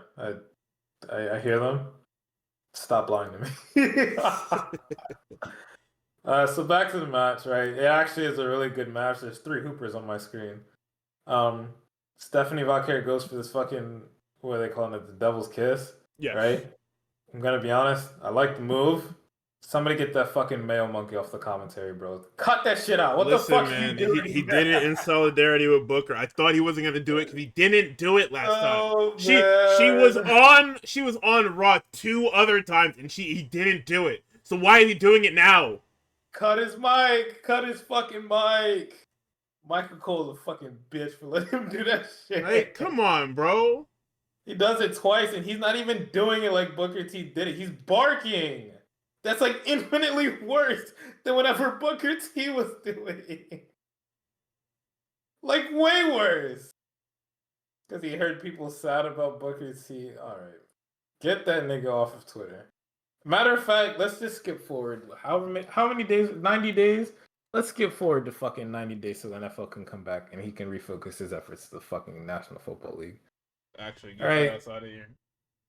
Not every commentator has to do the other commentator stuff. Just fucking give it a break. Stick to what you know, bitch. Ivy's fucking fantastic, by the way, because anytime like this was the complete like this is night and day. You take this one and then the Friday triple threat, night and day. Yeah. Steph does like, something to live. Ivy's right there to catch whatever he needs be. They're like at the beginning of this match, they were moving at a pace. I was just like, this is fucking nuts. Because it was like sunset flip, you roll it back, Liv throws the kick, Ivy gets out of the way. They go for whatever the fuck it was. Ivy hits the double suplex, they go to commercial. I said, holy shit. Oh. We're cooking! Like, this is what I'm talking about. Come on! Obligatory Tower Doom spot just to piss me off. We get an Oblivion on the Steph for 2. And I forgot what the fuck happened. Oh no. Ivy throws Liv out of the ring and then gets herself caught in that damn SVB for 3. This shit was fucking awesome. And I'm glad this was the opener. Because if you had put that fucking Judgment Day tag match in the opener, I would have shut this shit off. Yeah. I skipped that match, by the way, so. I did not. I skipped that whole shit. Outside of Roxanne interference, there was nothing. Nigga, I heard that Judgment Day theme. I said, who the fuck is this? Nigga, Ty Quest want to talk about it's Judgment Day. Shut up, man. How the fuck? No, because as I said, who the fuck is this? Or I said, what the fuck is this theme? Judgment Day pops up on the Tron, so he says, oh, it's Judgment Day. I said, man, shut up, man. Okay, I was about to say. Shut the fuck up, man. What kind of fucking Graps has Ty Quest been watching, bro? What the hell? None. Oh my god. Could you imagine? So after the triple threat, we get this fucking AJ Styles, Paul Heyman segment. Paul Heyman is like, yo, take a dive, bro. Or not take a dive. Hey, he's like, he's like, I need you to win tonight, but also take a dive in the actual fucking Money in the Bank for Seth. You got me, right? Go kill Dominic Mysterio, man. You don't want to be over here. Because if you're over here, you got to run into them niggas. Please, bro. Yeah. I don't want to do this to you. So Styles is like, hey, I've known you long enough to know when you're threatening a nigga. That sounds like a threat. And I'm sure you boys got a little plan back there, but every plan comes apart once a nigga gets punched in their fucking mouth. So watch yourself, bitch ass nigga. No, he ain't tapped that nigga. Yeah. You seen what he did. Slap the fuck out that nigga back. So, oh fuck. We get Rusev fucking video that has been the same video for 4 weeks. Now imagine when he debuted on AEW TV, it was the same way. Oh they're quite literally just picking up where AEW left off with Miro. That's what it is. He's the Redeemer. He's gonna cut these fucking promos every week till they decide to bring his wife in, and then the promos are gonna be about her. But it's all gonna be this God-fearing champion. You're stepping into my domain. I'm going to kill you because nothing's gonna stand in between me and what I want. That's every Rusev promo for the next 3 years. You're welcome. We get Sheamus and his fucking Monday's best talking to Tozawa. Hey, bud, you'll be alright. Natalie Maxine, y'all be alright. Kathy Kelly comes up. She's like, yo, what's good with you and Sheamus? Sheamus is like, you know, fuck that nigga Rusev, right? You know, his little streak he's on, his little run right now is going to last as long as Rusev Day did. And by context clues, I'm going to assume that was really short. Yeah. And Well, he was going off of the fact that Rusev Day is only 24 hours. So oh, well, it's fucking went way past my head. yeah, he was also hinting at the fact that you went to AEW and you was the man, homie. What the fuck happened to you? Yeah, Cause that is what niggas need to happened. stop. That nigga lost that. He had a super dominant TNT title reign. And then when he lost it, he was like, "Yeah, I'm not listening to nobody else." And they said, "What, man?" they said, That doesn't work for me, brother. "Bro, how you feel about being in a program with Powerhouse Hobbs? Do I gotta lose?" Yeah, man. No. Holy. What do you want to do? What do you want to do? What do you want from me, man? And that's basically his whole deal. Judgment Day Yeah. and War Raiders. What do you got there? Yep. The crowd is finally invested in a War Raiders anything. Why? I don't know why. I don't fucking know. Roxanne Perez apparates in the second half of the match to distract Ivar so JD McDonough could hit his head into the ring post and Finn Balor can win off of a coup de grace.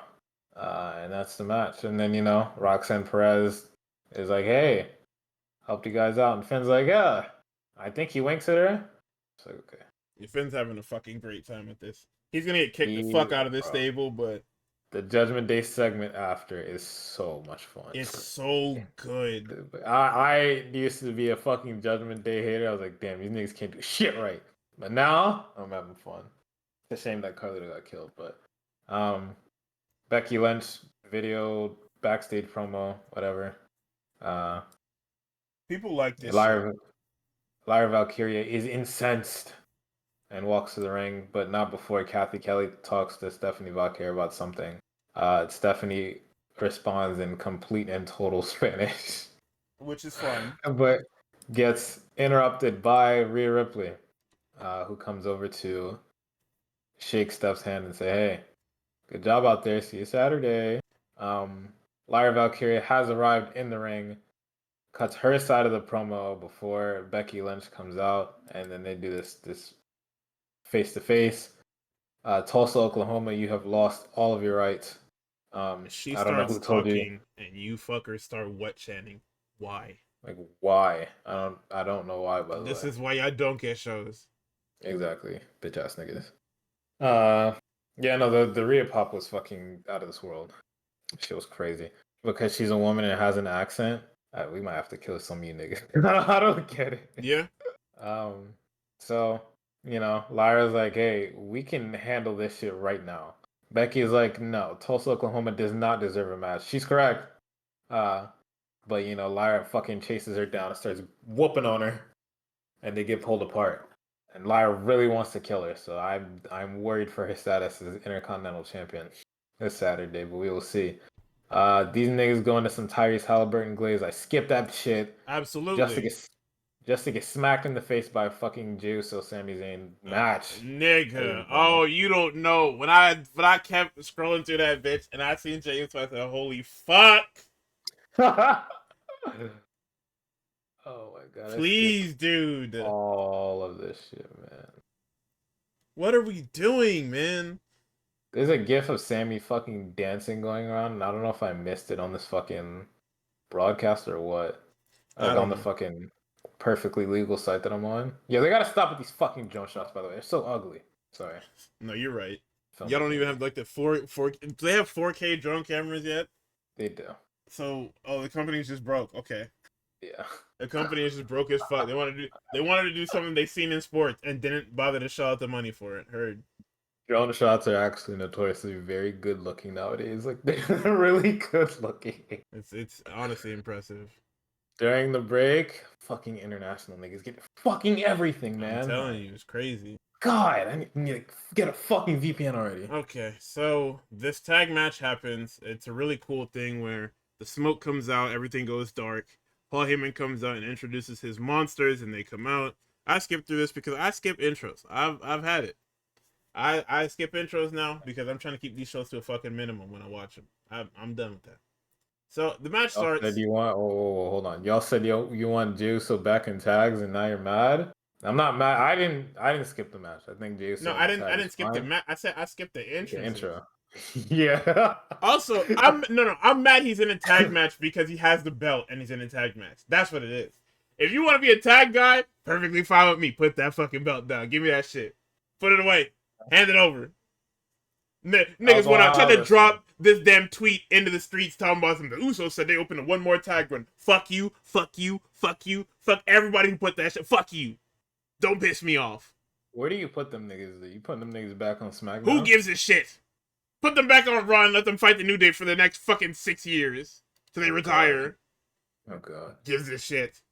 Oh god. Where the fuck am I? Oh, yes. Actually, hold on. Usos versus Judgment Day might move me. That, yeah. Um, Fucking JD and Dominic Mysterio, nigga. yes, that That would move faction gonna me. be fucking 4 people in a couple months.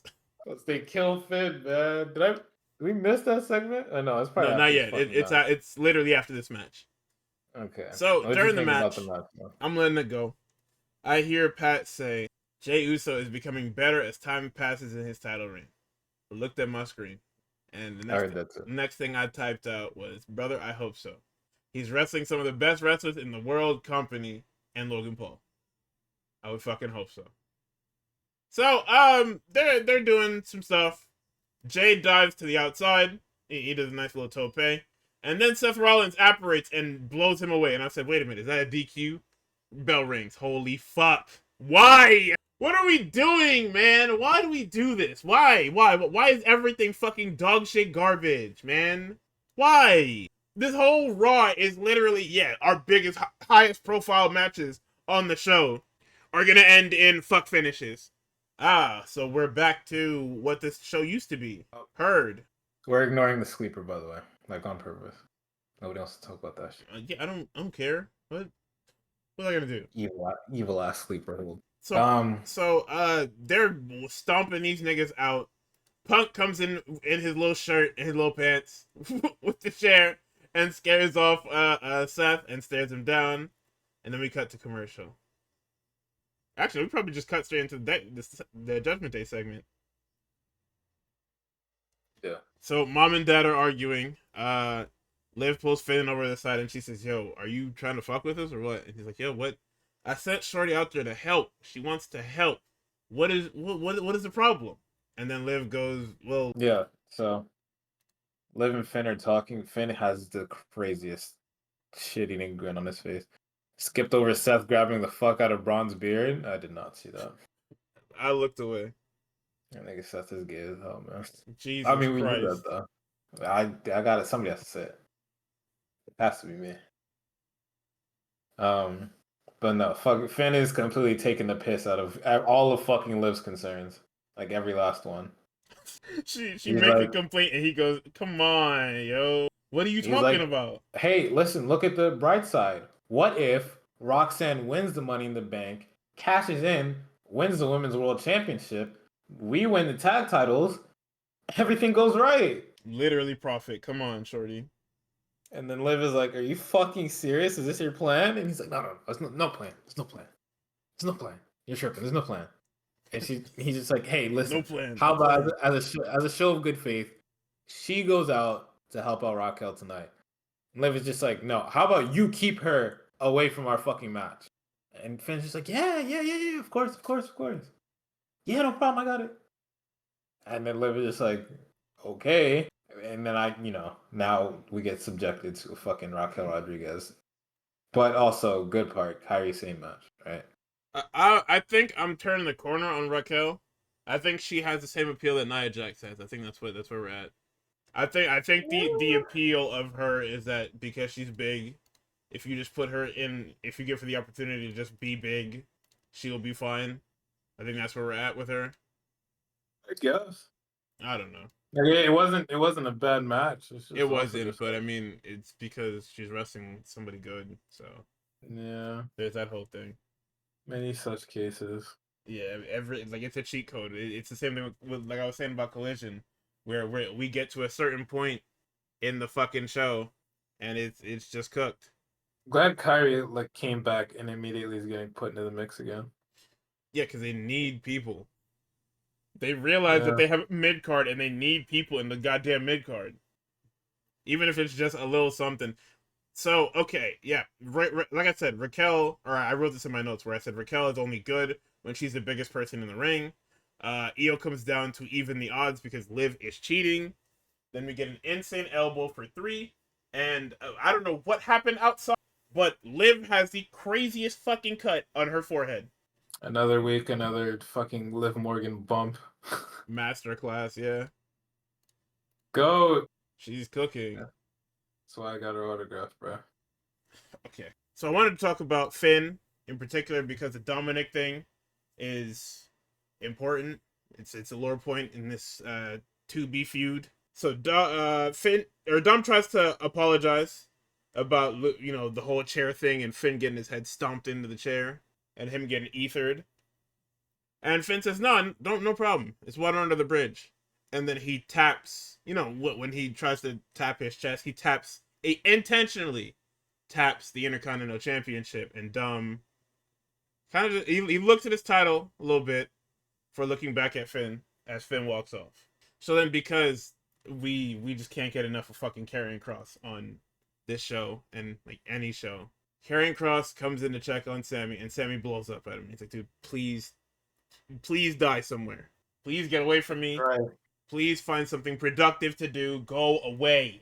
Get out." He is correct. Then we get a Gunther and Jey Uso video package. I said, why the fuck are they playing this? And then I had a fucking war flashback when I realized that the Monday after, they will be having a title rematch. And this is the build up to that. And then, shockingly enough, this set me off. You can ask Gig, this segment here, this little thing that this led into, set me off so bad. Because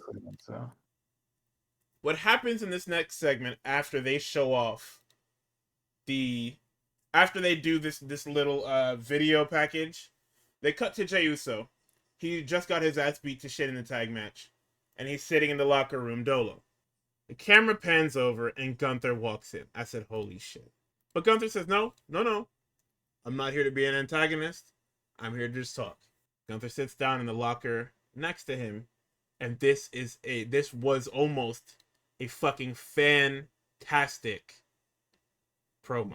Gunther sits down and he says, "Hey man, you may have beat me for this fucking title, but what have you been doing since? Like you're not doing yourself any favors by running to people's aid and getting into stuff that could put your title reign in jeopardy. It's not smart." And as he's saying these things, Jay gets up and gets in his face, and instead of saying anything of substance, anything at all, instead of saying words that could pertain to maybe even an inkling of a fucking promo, what does he say, Tux? 3 letters, 1 word, tap. When I tell you I almost threw my fucking computer out the window. Gunther has given throughout this entire fucking feud, Gunther has given you his, not even the absolute best. He has given you enough to work with. And what have you given him? Go ahead. What have you given him? Catchphrases. Thank you. Gunther cuts a tremendous promo, and you respond with catchphrases. That's like that's what you chose to do. That one's on me. I said I like this fucking 4 letters, 1 word shit, and he was like, "Oh, you know what? Go crazy. 3 letters, 1 word, top." I can't, man. I can't fucking take this shit. I can't. I'm tired of this nigga being champion. I was tired before, but this just solidified it. I want nothing to do with a Jey Uso anything. I mean, is Seth just gonna fucking pull up on him and take that shit on Monday? The point is that Gunther's probably gonna have him dead to rights, and they're gonna reenact Heist of the Century. That's gonna suck, but it's either that or Gunther gets beat, and then Seth comes to cash in, and then Gunther aligns himself with the babyface. Like there's like 4 avenues that this could take, and Gunther falling into a babyface tweener role is the worst one out of them. Yeah, Gunther becoming Vegeta is actually the worst thing that could possibly happen. Like, it's currently happening, but we are getting dangerously close to Gunther standing next to Jey Uso and doing the Like I'm not ready for that, nor do I want it, nor would I care if it happened. Like I would. You've already all of my Gunther goodwill has been wasted. It's been wasted through a bad Jey Uso program that I want no part of. Like, it's not fair. It's like obviously Gunther has no problems with it because he's happy, he's getting what he wants, he's living his dream, he's wrestling in the company that he grew up loving or whatever. But brother, I myself cannot be part of this in good faith. I can't sit here and watch this shit and watch you like them diminish your character after taking so much time meticulously crafting said character. It doesn't make any sense. Because I wrote it. I said Jay responds with catchphrases, and Gunther is supposed to lose to this. Gunther, Yes. like he gives him a promo and a platform for him to be like, hey man, I can do this. I can help them out. I can fight off Seth Rollins, and I can beat you. Because that's what champions do. And you know what this fucking asshole said? 3 letters, 1 word, tap. Like, you can say that Gunther was being disingenuous by what he was saying, but he didn't lie. That is the biggest thing about Gunther, is that he does not lie when it comes to wrestling. He tells it to you straight. Like, it's whatever, man. Main event time. AJ Styles, CM Punk, and fucking Chad Gable in a Money in the Bank qualifier. Match starts, and the faces jump the heel after they snitch on him and have the ref check him for internationals. It's my favorite mask gimmick, but you know, it's Chad Gable under there playing a would-be Hispanic, so I can't really prop it up. But you know, whatever. We'll let him have it for now. Fuck it, right? I mean, we don't have a choice. This is Grande Americano shit is not going anywhere. Unfortunate part is that the Graps are good, so it's like I can't. Yeah, because he's a brilliant professional wrestler. So what the fuck are we doing? Hello? Nobody knows. Match is really good though.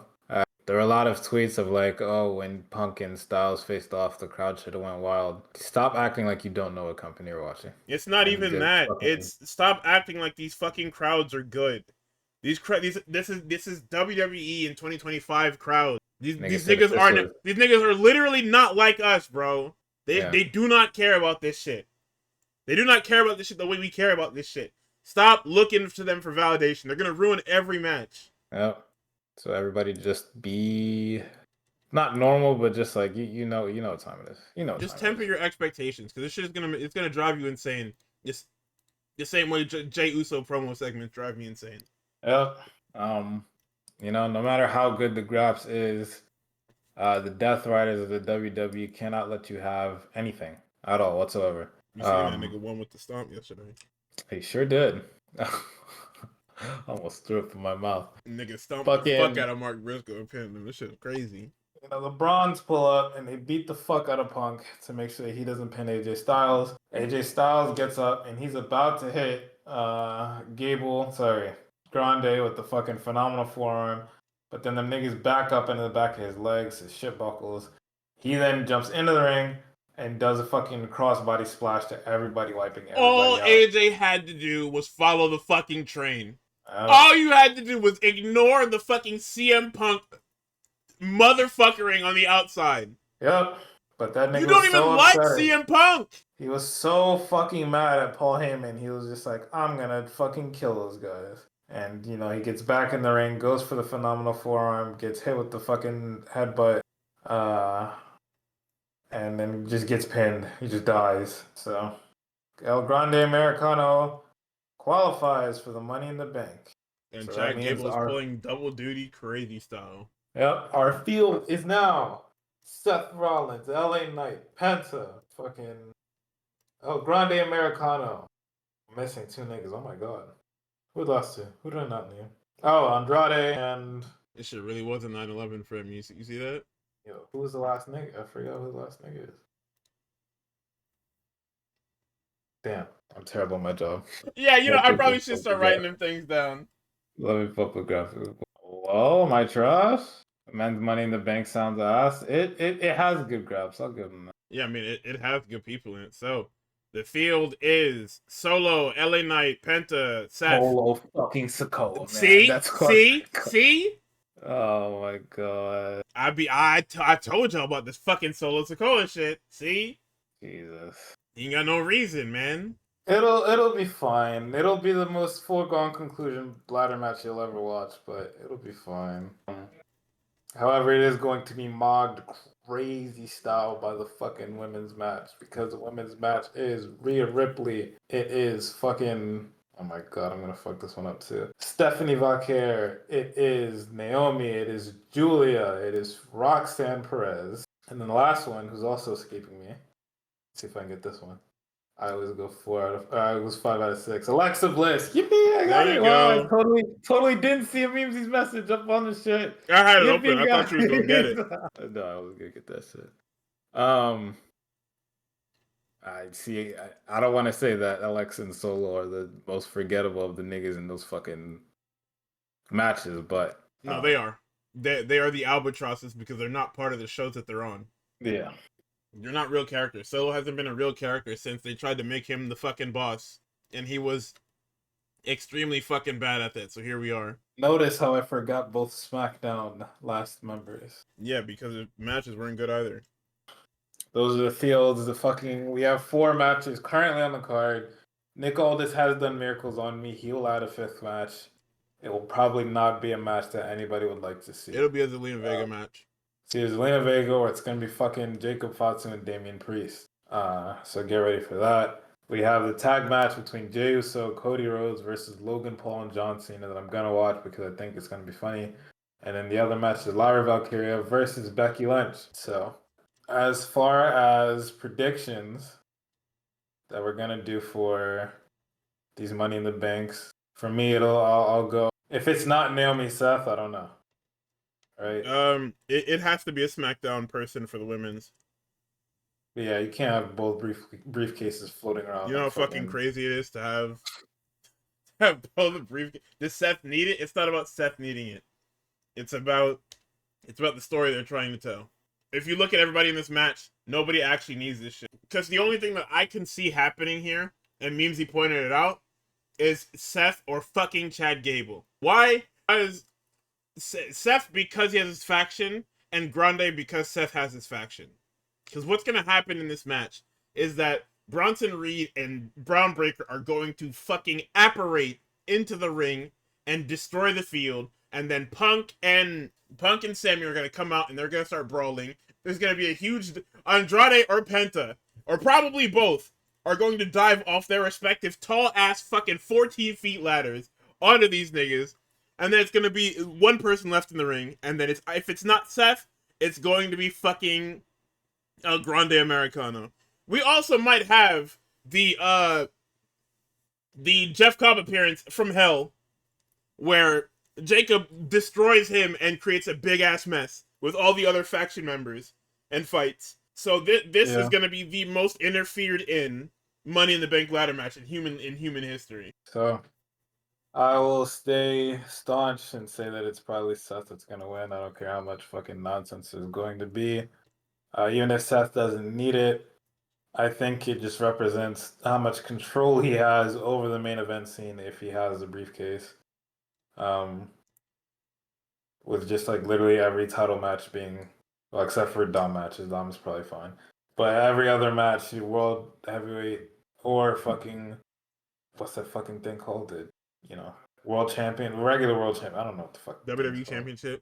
Yeah, WWE champ. Any match like that is just niggas gonna be looking over their shoulder. And makes it all the worse when you realize that Seth can actually just fucking have the calmest cash in ever by sending his dogs out to kill the nigga, and then cashing in, and then probably doing one stomp and then ending the shit.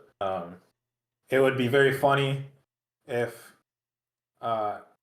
every time either champ, well, I guess niggas don't really care about John, but anytime Jay had a fucking match, there's just mad baby faces courtside just to be sure that he doesn't get fucking killed by any of the dogs around. He's gonna walk around with the CM Punk entourage, his pops. Literally. Roman Coming Trust. You should see the face that I just made. That would be hilarious. I Eventually, we mean, should switch over to fucking video so they can see me have a fucking mental breakdown on camera. one of these fucking episodes, it'll probably be our last episode. It's either our last episode or one of the more egregious episodes. We'll get on here with face cam and just fucking be disappointed for 90 or fucking 180 minutes straight. I don't know. FYI, Cena scheduled for Raw. Oh boy. Oh god. Oh boy. But that's Raw. We're gonna have another 3-hour show next week because fucking there's like 6 events happening Yeah, on Saturday earlier alone. when I came to the realization that this is a stacked weekend is fucking crazy. Yeah. So we'll see. I'm sure everything will be perfectly fine. We might see the most fucked up shit on Monday. I'm sure. Oh boy. All right, NXT. Was there anything of relevance? On NXT, I believe NXT was a fake show because it was the go home to Worlds Collide, and boy did they treat it. So we get a recap of JC Jane's Shock win. You can tell it was manufactured because they had all the clips ready of Shock win, and everybody reacted to it like it was like something that couldn't possibly have fucking happened. And then they had all their little content creator plants that kick and scream at anything WWE does that they know they're supposed to pop for. This shit is fucking lame as hell. So the show was supposed to start with a North American Championship Summit. Ray Phoenix could not be in the building because he was trapped on a plane or some shit. His plane didn't come in time. So it was Javon Evans and Laredo Kid in the ring. And then Ego comes out.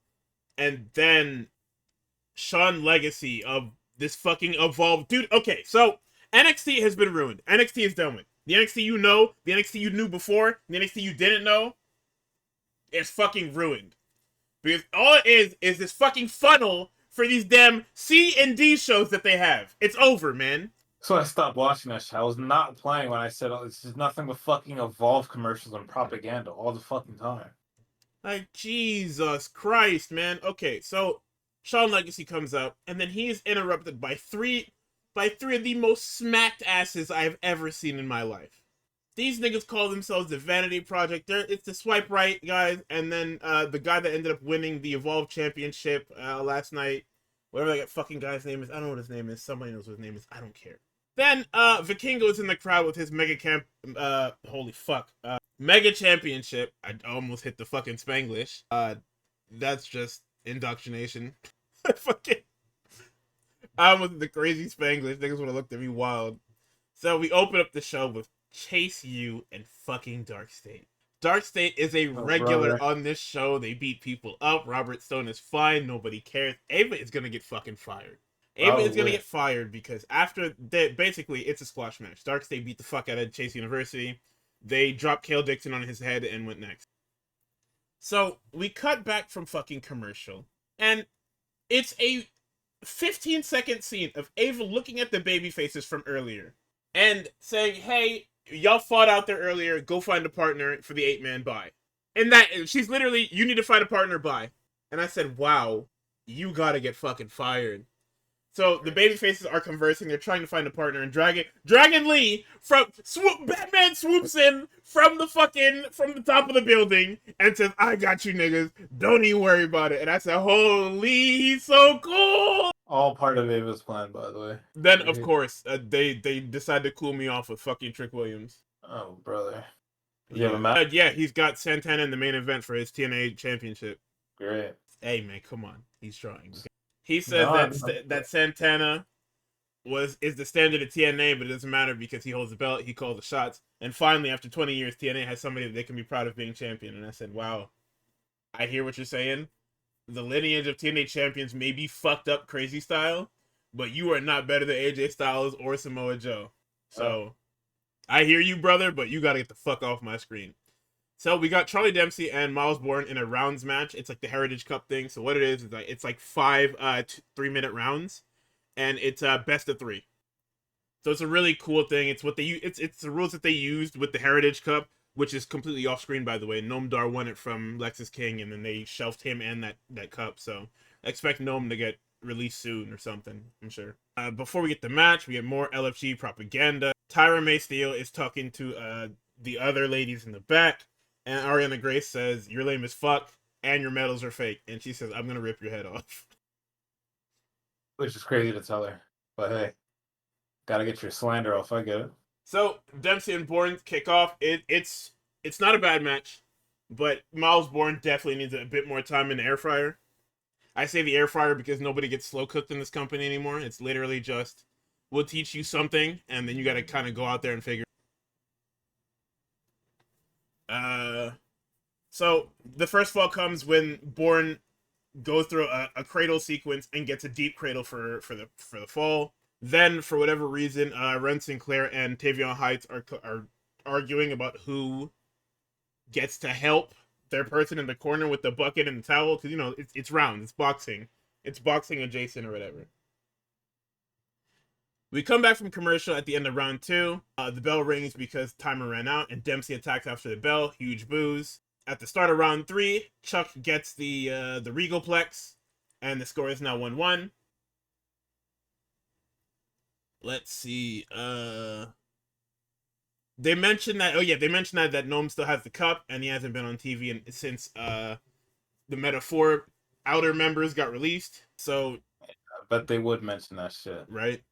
Chuck swings wildly and gets hit with a crazy drop kick by Miles Bourne and gets pinned. Somebody has won with a drop kick in 2025. Check it out for bingo cards. You didn't have it on your bingo card because who the fuck has a drop kick in 2025? So Bourne wins 2-1, and Chuck doesn't shake his hand. So it's a Kurt Angle daughter in the making. Copium. Yeah, Copium. Hey, I'm happy for you. Yo, we seen what they did to Chad Gable. You think she's safe? We'll see. So I got the answer for you. They're calling her backstage, warming up. Brooks Jensen gets laid out with a chair, and I said, who the fuck did this to where nobody's on guard? Izzy walks up, and she says, he is pussy, he's not for the cause, and your guys' match that was for tonight is now next week, and it's a tag match with the two of you.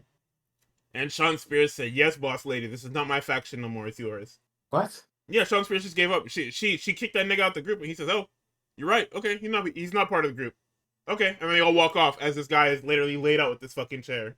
Okay, fuck it. So, debut match, it's quick. Tyra's theme is dog shit.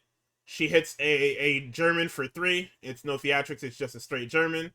I've seen the new women's ref, or I don't know if she's new, but she is very pretty, and I had noted that.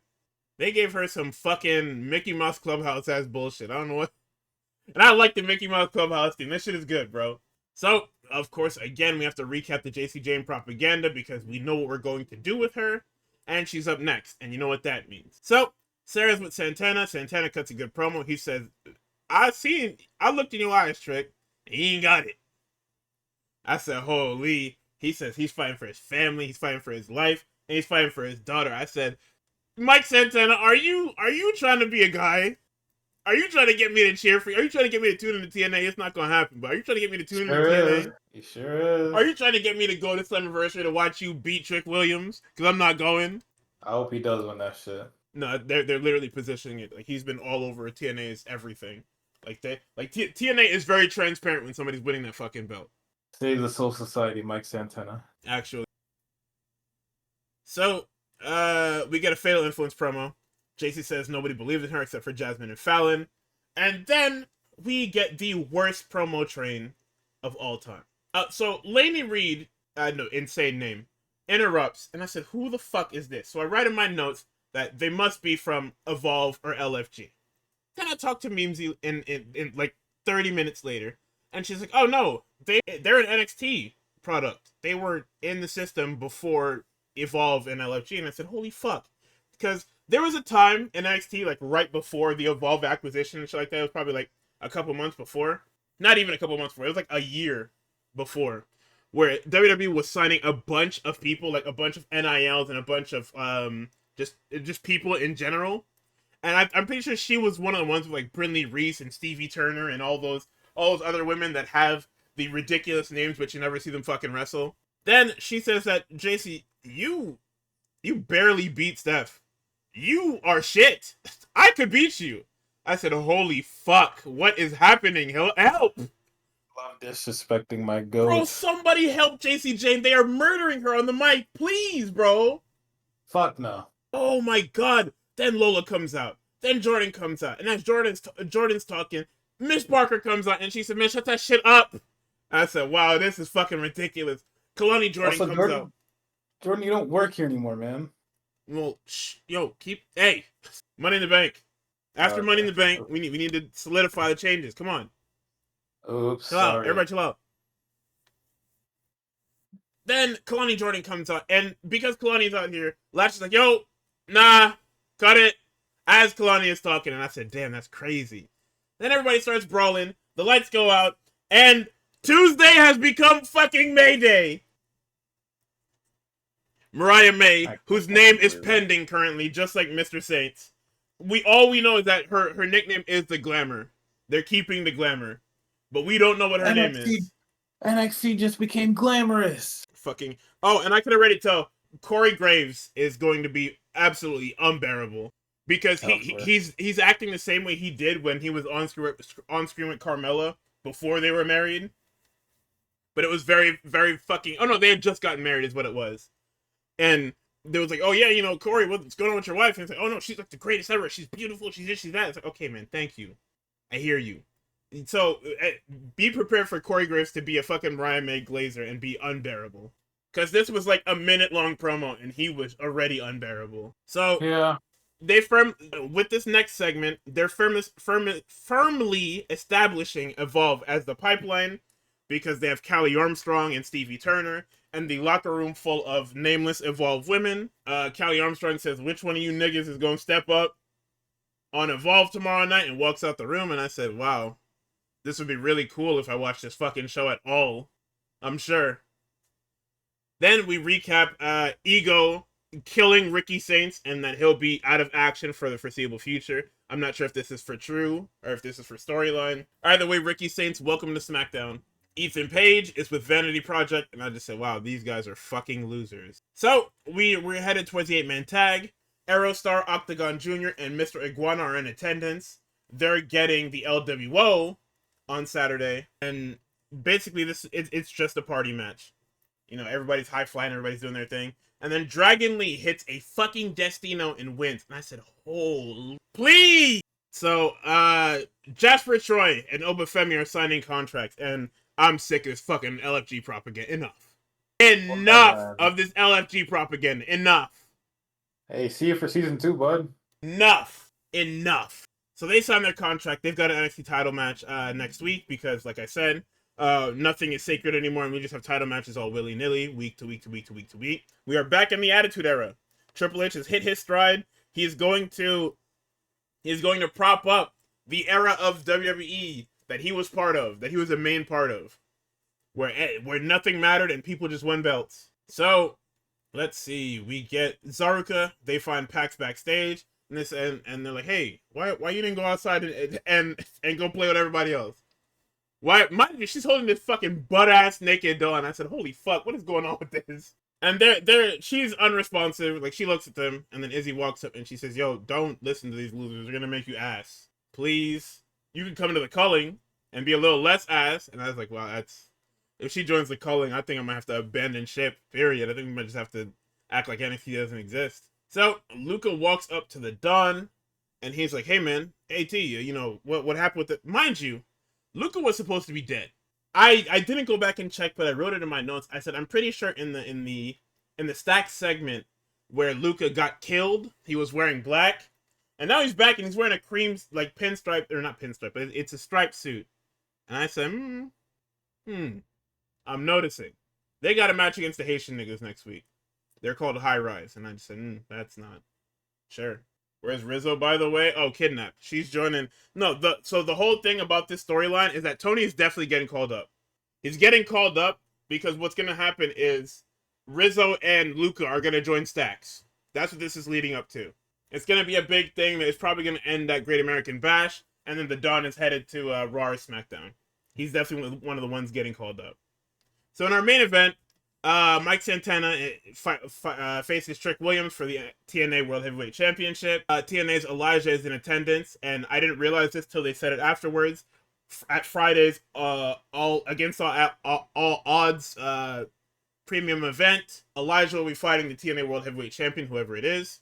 It's not a bad TV match. Santana's pretty good. He's got good energy. He's able to be a good base for Trick to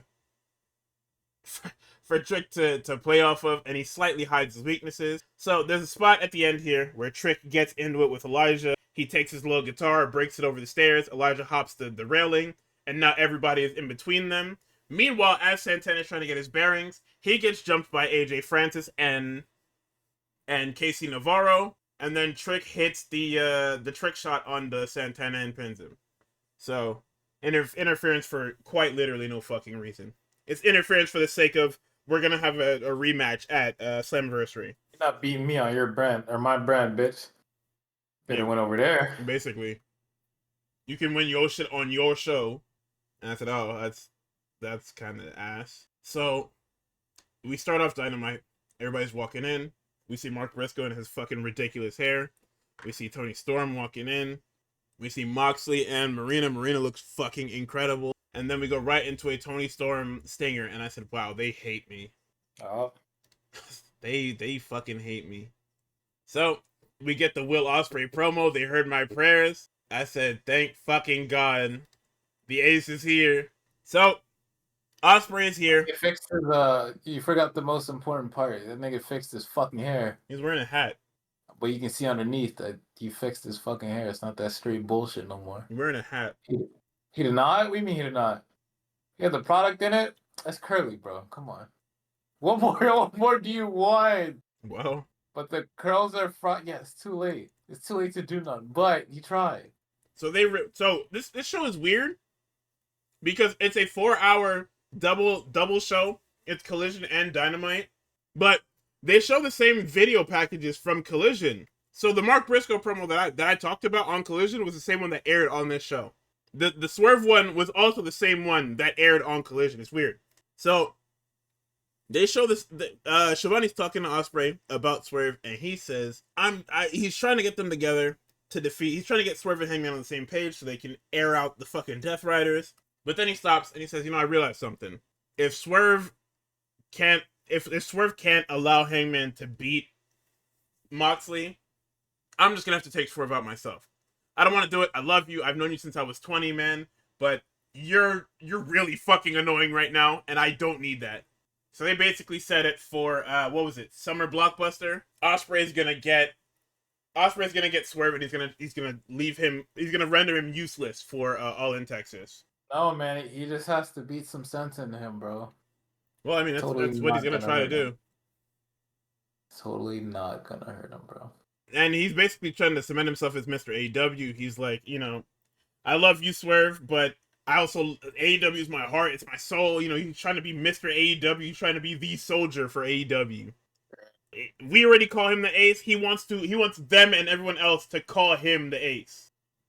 So Crew's music hits, and Ospreay says, "Who the hell?" Yeah, you can't do that. By the way, like what he did there, I would be so fucking mad. You can't do that. So Crew's music hits. Ospreay says, "What the fuck is this?" Leo Rush and Action Andretti come out, and Ospreay's like, "Man, you know what? I'll whoop your ass tonight, man. Come on." And by tonight, he meant on the Collision side of the taping. Right. So we don't get that match. So in the opener, it's a special singles match. It's Mark Briscoe and Jon Moxley. It's a Mark Briscoe match. I spoke about Mark Briscoe's praises. Fucking awesome. Tremendous professional wrestler. Moxley loves him. Moxley gives him everything. But this is a very controlled match. Moxley is never in any danger, and it shows. It's not a bad thing. It is a good thing. Because while Mark Briscoe has his spots, it shows that Moxley is world champion for a reason. Unlike the last couple of months of TV where Moxley has been getting his ass beat up and down the fucking ring. So Wheeler, or I guess Yuta, interferes, and then Mark Briscoe stomps on his hand, and then everybody says, "Fuck you, Yuta." And they said, "Damn, the crowd tonight don't fuck with Yuta." And they said, "Man, I don't think nobody fuck with Yuta." I said, "Hey, I hear you, man." The niggas are cutting up on that Dynamite broadcast, bro.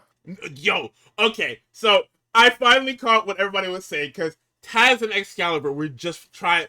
It was 2 hours of these assholes trying to pop each other.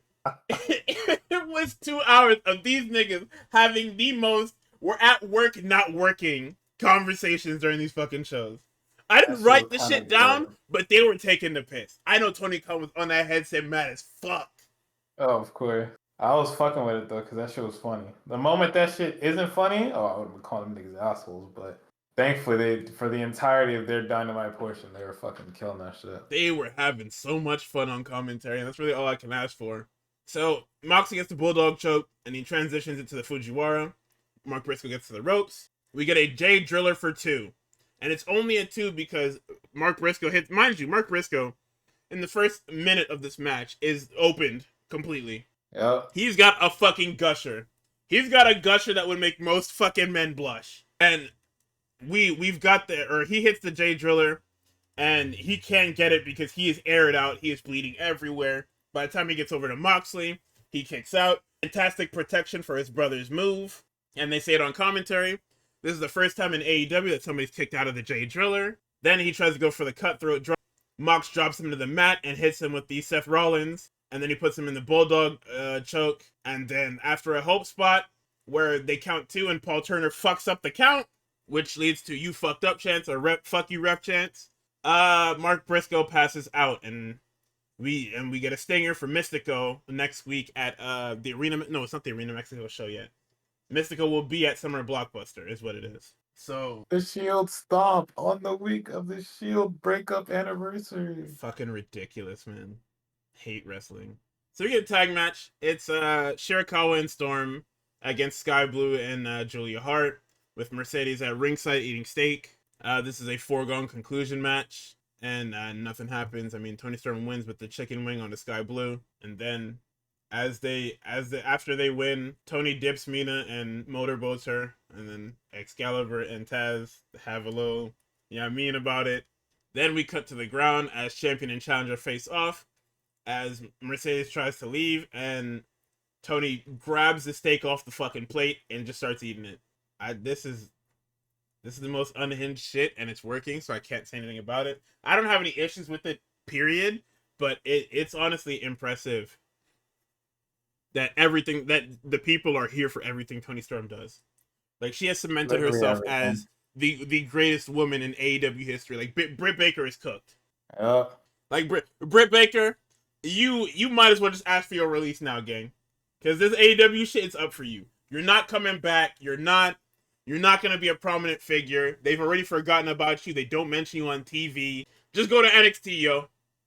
It's okay. At this point, that's the pipeline. Just go to NXT. Ask for your release, go to NXT, and you can...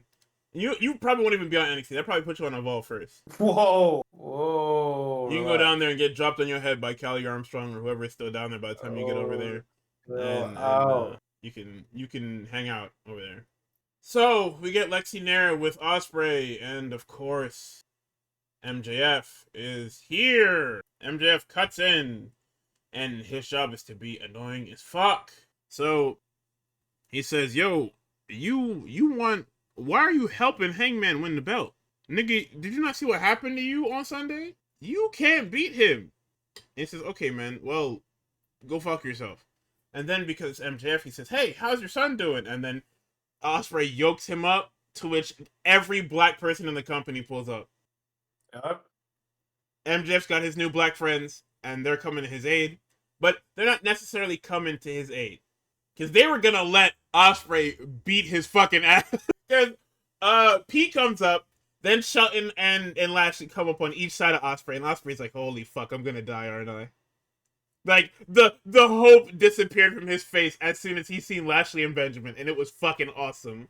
He says, hey, whoa. We got business with Max, chill out. So, Pete takes Max, he walks off. Shelton, pats Ospreay on the shoulder and walks away. Before Lashley leaves, he stares off with Ospreay, looks him up and down, adjusts his kit, and he walks away. And Ospreay's like, holy fuck, I dodged a bullet. This is not cool, man. Niggas almost ran him over crazy style. So the Hurt Syndicate comes out after the commercial, and everybody but Max gets cheers, and Max is like, what the fuck is wrong with y'all? I said, well, nobody likes you, man. Like, what? Nobody gives a shit. So, let's see. A generic Your City Sucks shit. And then we give the mic over to MJF, and it's a long promo about, well, I'm the best wrestler in the world. Mystical, they call you the best wrestler in the world, but it's not you. It's gotta be me. And, I went down to your little dusty ass Arena Mexico, And I sold that motherfucker out. I said, hey, they gotta cut his mic when you start doing this shit, man. He said, I Yeah, was in it your went on city, way too fucking and they long. didn't even know you. They knew me. So because it's an MJF promo, I basically just tune him out, and I'm waiting for the interruption. And the interruption comes in the form of jet speeding Commander, and I just look at my screen crazy. Because what business do y'all have out here? And then I realized that they're in a trios match. But what the fuck are y'all doing with the Hurt Syndicate? So they demand a match with the Hurt Syndicate because in the beginning of this promo, MVP was like, yo, nobody in the world is better than the Hurt Syndicate. You heard me? The world. So clearly at Grand Slam Mexico, the Hurt Syndicate will be defending their titles against somebody. I say this because I don't know who, but the way P was saying it is that he's basically telling you, hey, at Arena Mexico, these niggas will be in action. So they demand a match. They get told no, and then the Hurt Syndicate leaves.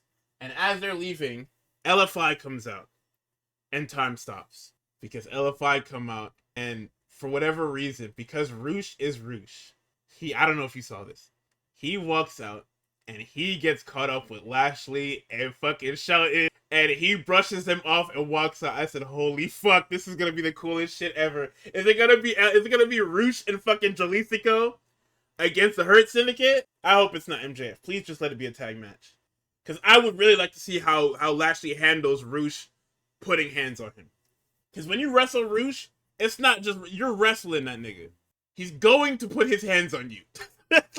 Like, yeah, y'all talking about y'all hurt people. Roosh likes putting his hands on people. Sometimes it's not in a way that makes sense. So are you ready to box with Roosh? Fucking better be. Because he is not afraid to put hands and feet on you. So you gotta be ready to hit that nigga back. I think they'll be alright. I think they'll be fine. Okay, so and we get La Faction versus Jet Speed and Commander. It's a party match, you know. It's every AEW trios match ever. It's a big schmoz. They've got the Kevin Knight's hope spot. I said they're super high on Kevin Knight. Later this year, if not next year, he's gonna be a singles guy. He's probably gonna beat Adam Cole to shit and take that TNT title. So LFI has their foot on the pulse all match, but somehow, someway, Kevin Knight is able to pull it out with that damn frog splash onto the Beast Mortos. What did you have for this shit? Fucked with a lot. I've been super high on Commander, but like even now, I'm just like this fucking trio. They gotta run this shit more often. Just have the trios. Like I understand they want to make that shit an actual division, Well, but no, just like have it's supposed to be, but by hook or by crook, all their trios get fucking hurt. Yeah, literally Hook getting hurt. That's crazy. They should just have them niggas just have niggas wrestle. Just like how you just randomly threw Jet Speed together with Commander. Just have niggas just show up and just start wrestling. It's just very fun. Commander doing that fucking top rope walk to the opposite fucking turnbuckle into doing the splash that kind of ended the match. She was fucking beautiful, bro. And I like how it wasn't like completely obvious who was gonna win. Fucking LFI actually was fucking putting hands, feet, and paws on these niggas the entire fucking match. So I at one point was just like, all right, there's no way the baby faces win, right? Niggas pull the shit out their ass. Crazy. Damn good match. Yeah, awesome. So the Hurt Syndicate come back out, and they've come to get their fucking lick back. This nigga MVP says, hey, congratulations, you won, but we're gonna beat y'all asses now. So they run down. No, he says, get 'em, boys. And then Shelton and Lashley go down to the ring. MJF's like, no, I'm not going down there. He's like, yo, can you fucking go down there? So Shelton and Lashley get dropped because they're at a disadvantage. It's 2v3. Max then runs down super late after they've already dumped Lashley and Shelton to the floor. He gets stomped on by Commander, and then they dump him out. And now everybody's mad, everybody's seething. But it's just like, this is very clearly going to be, Lashley's going to grip this nigga by his head when he sees the footage of MJF watching them get their asses beat. Yeah, no, they're plotting on him crazy stuff. Him and fucking Finn Balor have never been more dead in the history of being dead. On both It's so shows, crazy. niggas getting accepted in the faction and getting kicked out. Grand opening, grand closing. So it's Alicia with Paragon and Daniel Garcia. Cole calls for Paragon and Garcia versus the Callis family because of what happened on what's the fucking show is that? Collision. Garcia obliges. Then we cut to Lexi Nair with Christian, Mother, and Nick Wayne. And Christian admonishes Nick Wayne for losing the Super Juniors tournament. And then he says, you know what? You're gonna defend that Ring of Honor TV title on AEW TV because we hate you, and we hate me clearly. Those niggas can't stand me. I keep saying don't defend Ring of Honor belts on AEW TV. They triple down, and every Ring of Honor belt is on AEW TV. So he says he's gonna defend his title on a 4-way on Collision. Max Caster is stealing TV time. Powerhouse Hobbs comes out and rips his head off. And then we go to our main event. Brody King, Claudio Castagnoli, and Mascara Dorada chasing Kenny Omega's international championship. So, Claudio attacks Kenny, and then everybody dumps him on his fucking head. Everybody fucking jumps Claudio crazy style. At this point, I wrote, I can watch Brody and Claudio any day of the week. Any day of the week. They are so fucking good together. I love it. So, Brody crushes Mascara Dorada and Claudio with the body attack on the outside. And then, on commentary, I believe it's either Riccoboni or Excalibur say that Omega is the 11th champion. And I said, that does not sound right at fucking all. Because even though this belt's been around for like 2 years at this point, 2, maybe 3 years at this point, 11 people does not sound right. So I went and looked at the lineage on the website. I did my due diligence. I'm getting better at my job. So the first champion was Pac. I remember that. That was when it was the All-Atlantic champion. Then Pac loses it to Cassidy, and Cassidy you have to go back and watch. There's a documentary out about Orange Cassidy's inaugural, or his first, what the fuck is this? International Championship reign. You have to watch that video. It's so good. It's one of the best title reigns in AEW history. Then that was ended by Moxley, who lost it to Phoenix, who Cassidy won it back from, who then lost it to Roderick Strong, who then lost it to Will Ospreay, who lost it to MJF, who won it back from, or who Ospreay won it back from, who then lost it to Takeshita, and finally Takeshita lost it to Omega. So that is 11. That is technically 11 champions, because they treat this shit like the presidency, where you can be, you know, the fucking, when you win the shit twice, you get 2 numbers. So, Omega gets King in the One-Winged Angel, but Claudio hits an uppercut Doomsday device. This was after they got themselves out of the Tower of Doom spot, because if they had hit that again, I would have just fucking lost it. Because how, God, do we keep getting stuck in this Tower of Doom bullshit? Does anyone know? Like, how do we keep doing this? I mean, I know it's probably like the easiest thing to do in a triple threat, but how the fuck, man? Easy pop. I know, but come on. Okay. Tux, what you got here? This nigga is gone.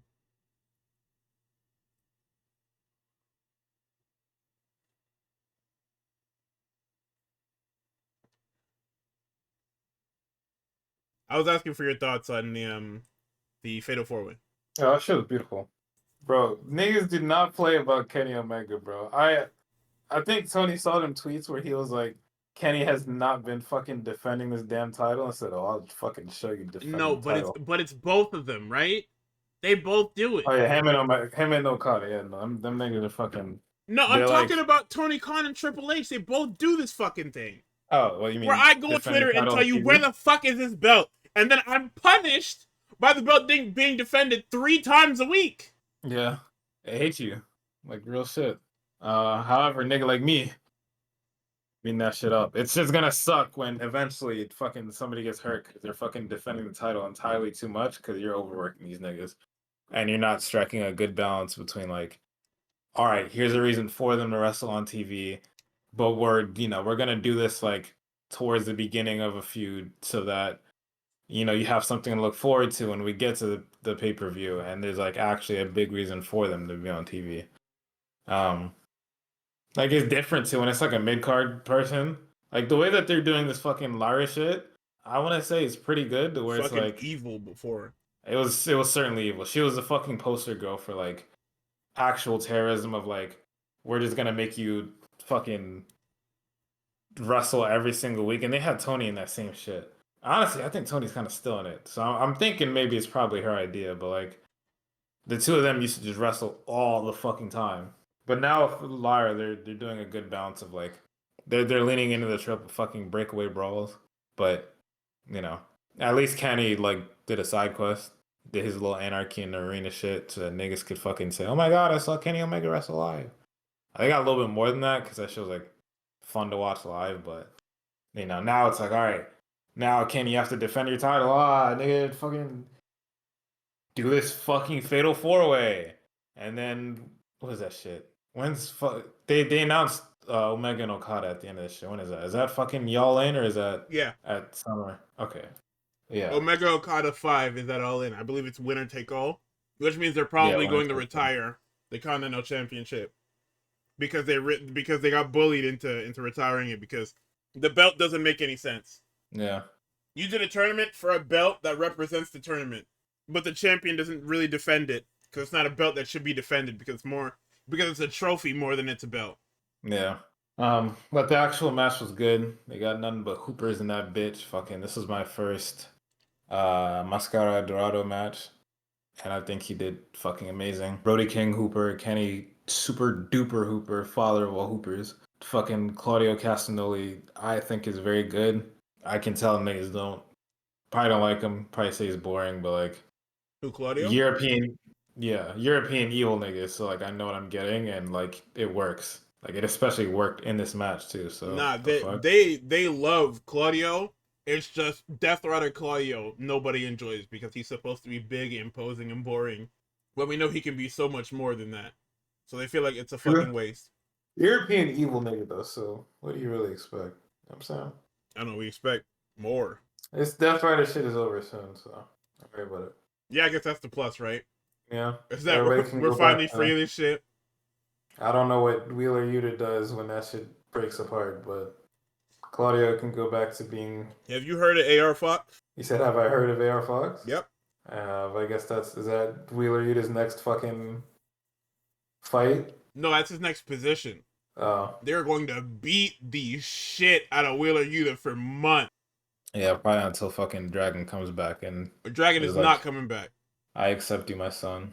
Dragon is not coming back unless it is super important. True. And was that the end of Dynamite? That was the end of Dynamite. Yeah, the international title match was the main. Sick. That shit was fun. I'm glad to be in a world where I get to continue watching Kenny Omega matches. Everybody else in the fucking IWC got to. Niggas were going back and watching old Kenny matches and like, this is the greatest shit ever. I haven't gone back yet, so when I do, I'll probably also be on that train of just Best like, bout wow, machine. This shit is this is the crazy. greatest shit ever. I definitely at least have to be caught up on the fucking movie trilogy that is fucking. I don't even know how many matches they've had, but all the fucking Kenny Okada matches. It's 4. Yeah, fucking whatever that shit is. All 4 of them bitches. Goddamn quartet of peak. Yeah. Yeah, I fucked with Dynamite. I watched some of Collision, but I was also prepping for an interview, so I was like half watching that bitch. But we're gonna save Collision for fucking next week because this show's already long enough. Next show's probably gonna be also long as fuck too. Be warned, but I mean, it's gonna be super easy to talk about Money in the Bank. It's 4 matches, and it's 2 ladder matches, so there won't be much to talk about. It'll be, oh, these niggas killed each other. Oh, somebody is super concussed. Knock on wood, obviously. I don't want any injuries coming out of Money in the Bank, but I know what happens in Money in the Bank ladder matches. true. It comes with injury. I pray it Yeah. doesn't, but it does come with injury. So I quickly want to talk about this Lara Valkyria shit. Yep. What even is the outcome for this? Everybody's assuming it's fucking Becky wins and then Lyra chases something else, I guess. Yeah, because I think I had said it last week about this being an avenue for a Bailey return, and there's like 3 ways that you can do this Bailey. It's either she comes back and she helps Lyra win, or she comes back and helps Becky win, and they have to do the most roundabout way to make this make sense. Or they do a sinister third thing where Becky comes back and attacks them both. Or sorry, when Bailey comes back and I am not a fan of heel Bailey because they have never made her like a cool heel. She's always been whiny chicken shit heel, even before Damage Control. But I don't know. There's not much that I'm interested to see what they do there. Oh right, Evolution was announced. The drought is over. Some goddamn Evolution. I What? can see. I can also see Lyra retaining because I don't think she's been bad, Yeah, but if but she I feel retains like a against lot of Becky, then people. what, right? Like, what does Becky splinter off into doing? It has to be the Oh yeah, fucking Bailey I guess program. it's the Bailey thing, right? That's what the Yeah, spinoff would be. Is that she helps Lyra win, and then they go on to Evolution. yeah. Yeah, okay. Will they actually do that? We will fucking see. That'll probably Could be be something anything. fucking horrible. Who knows?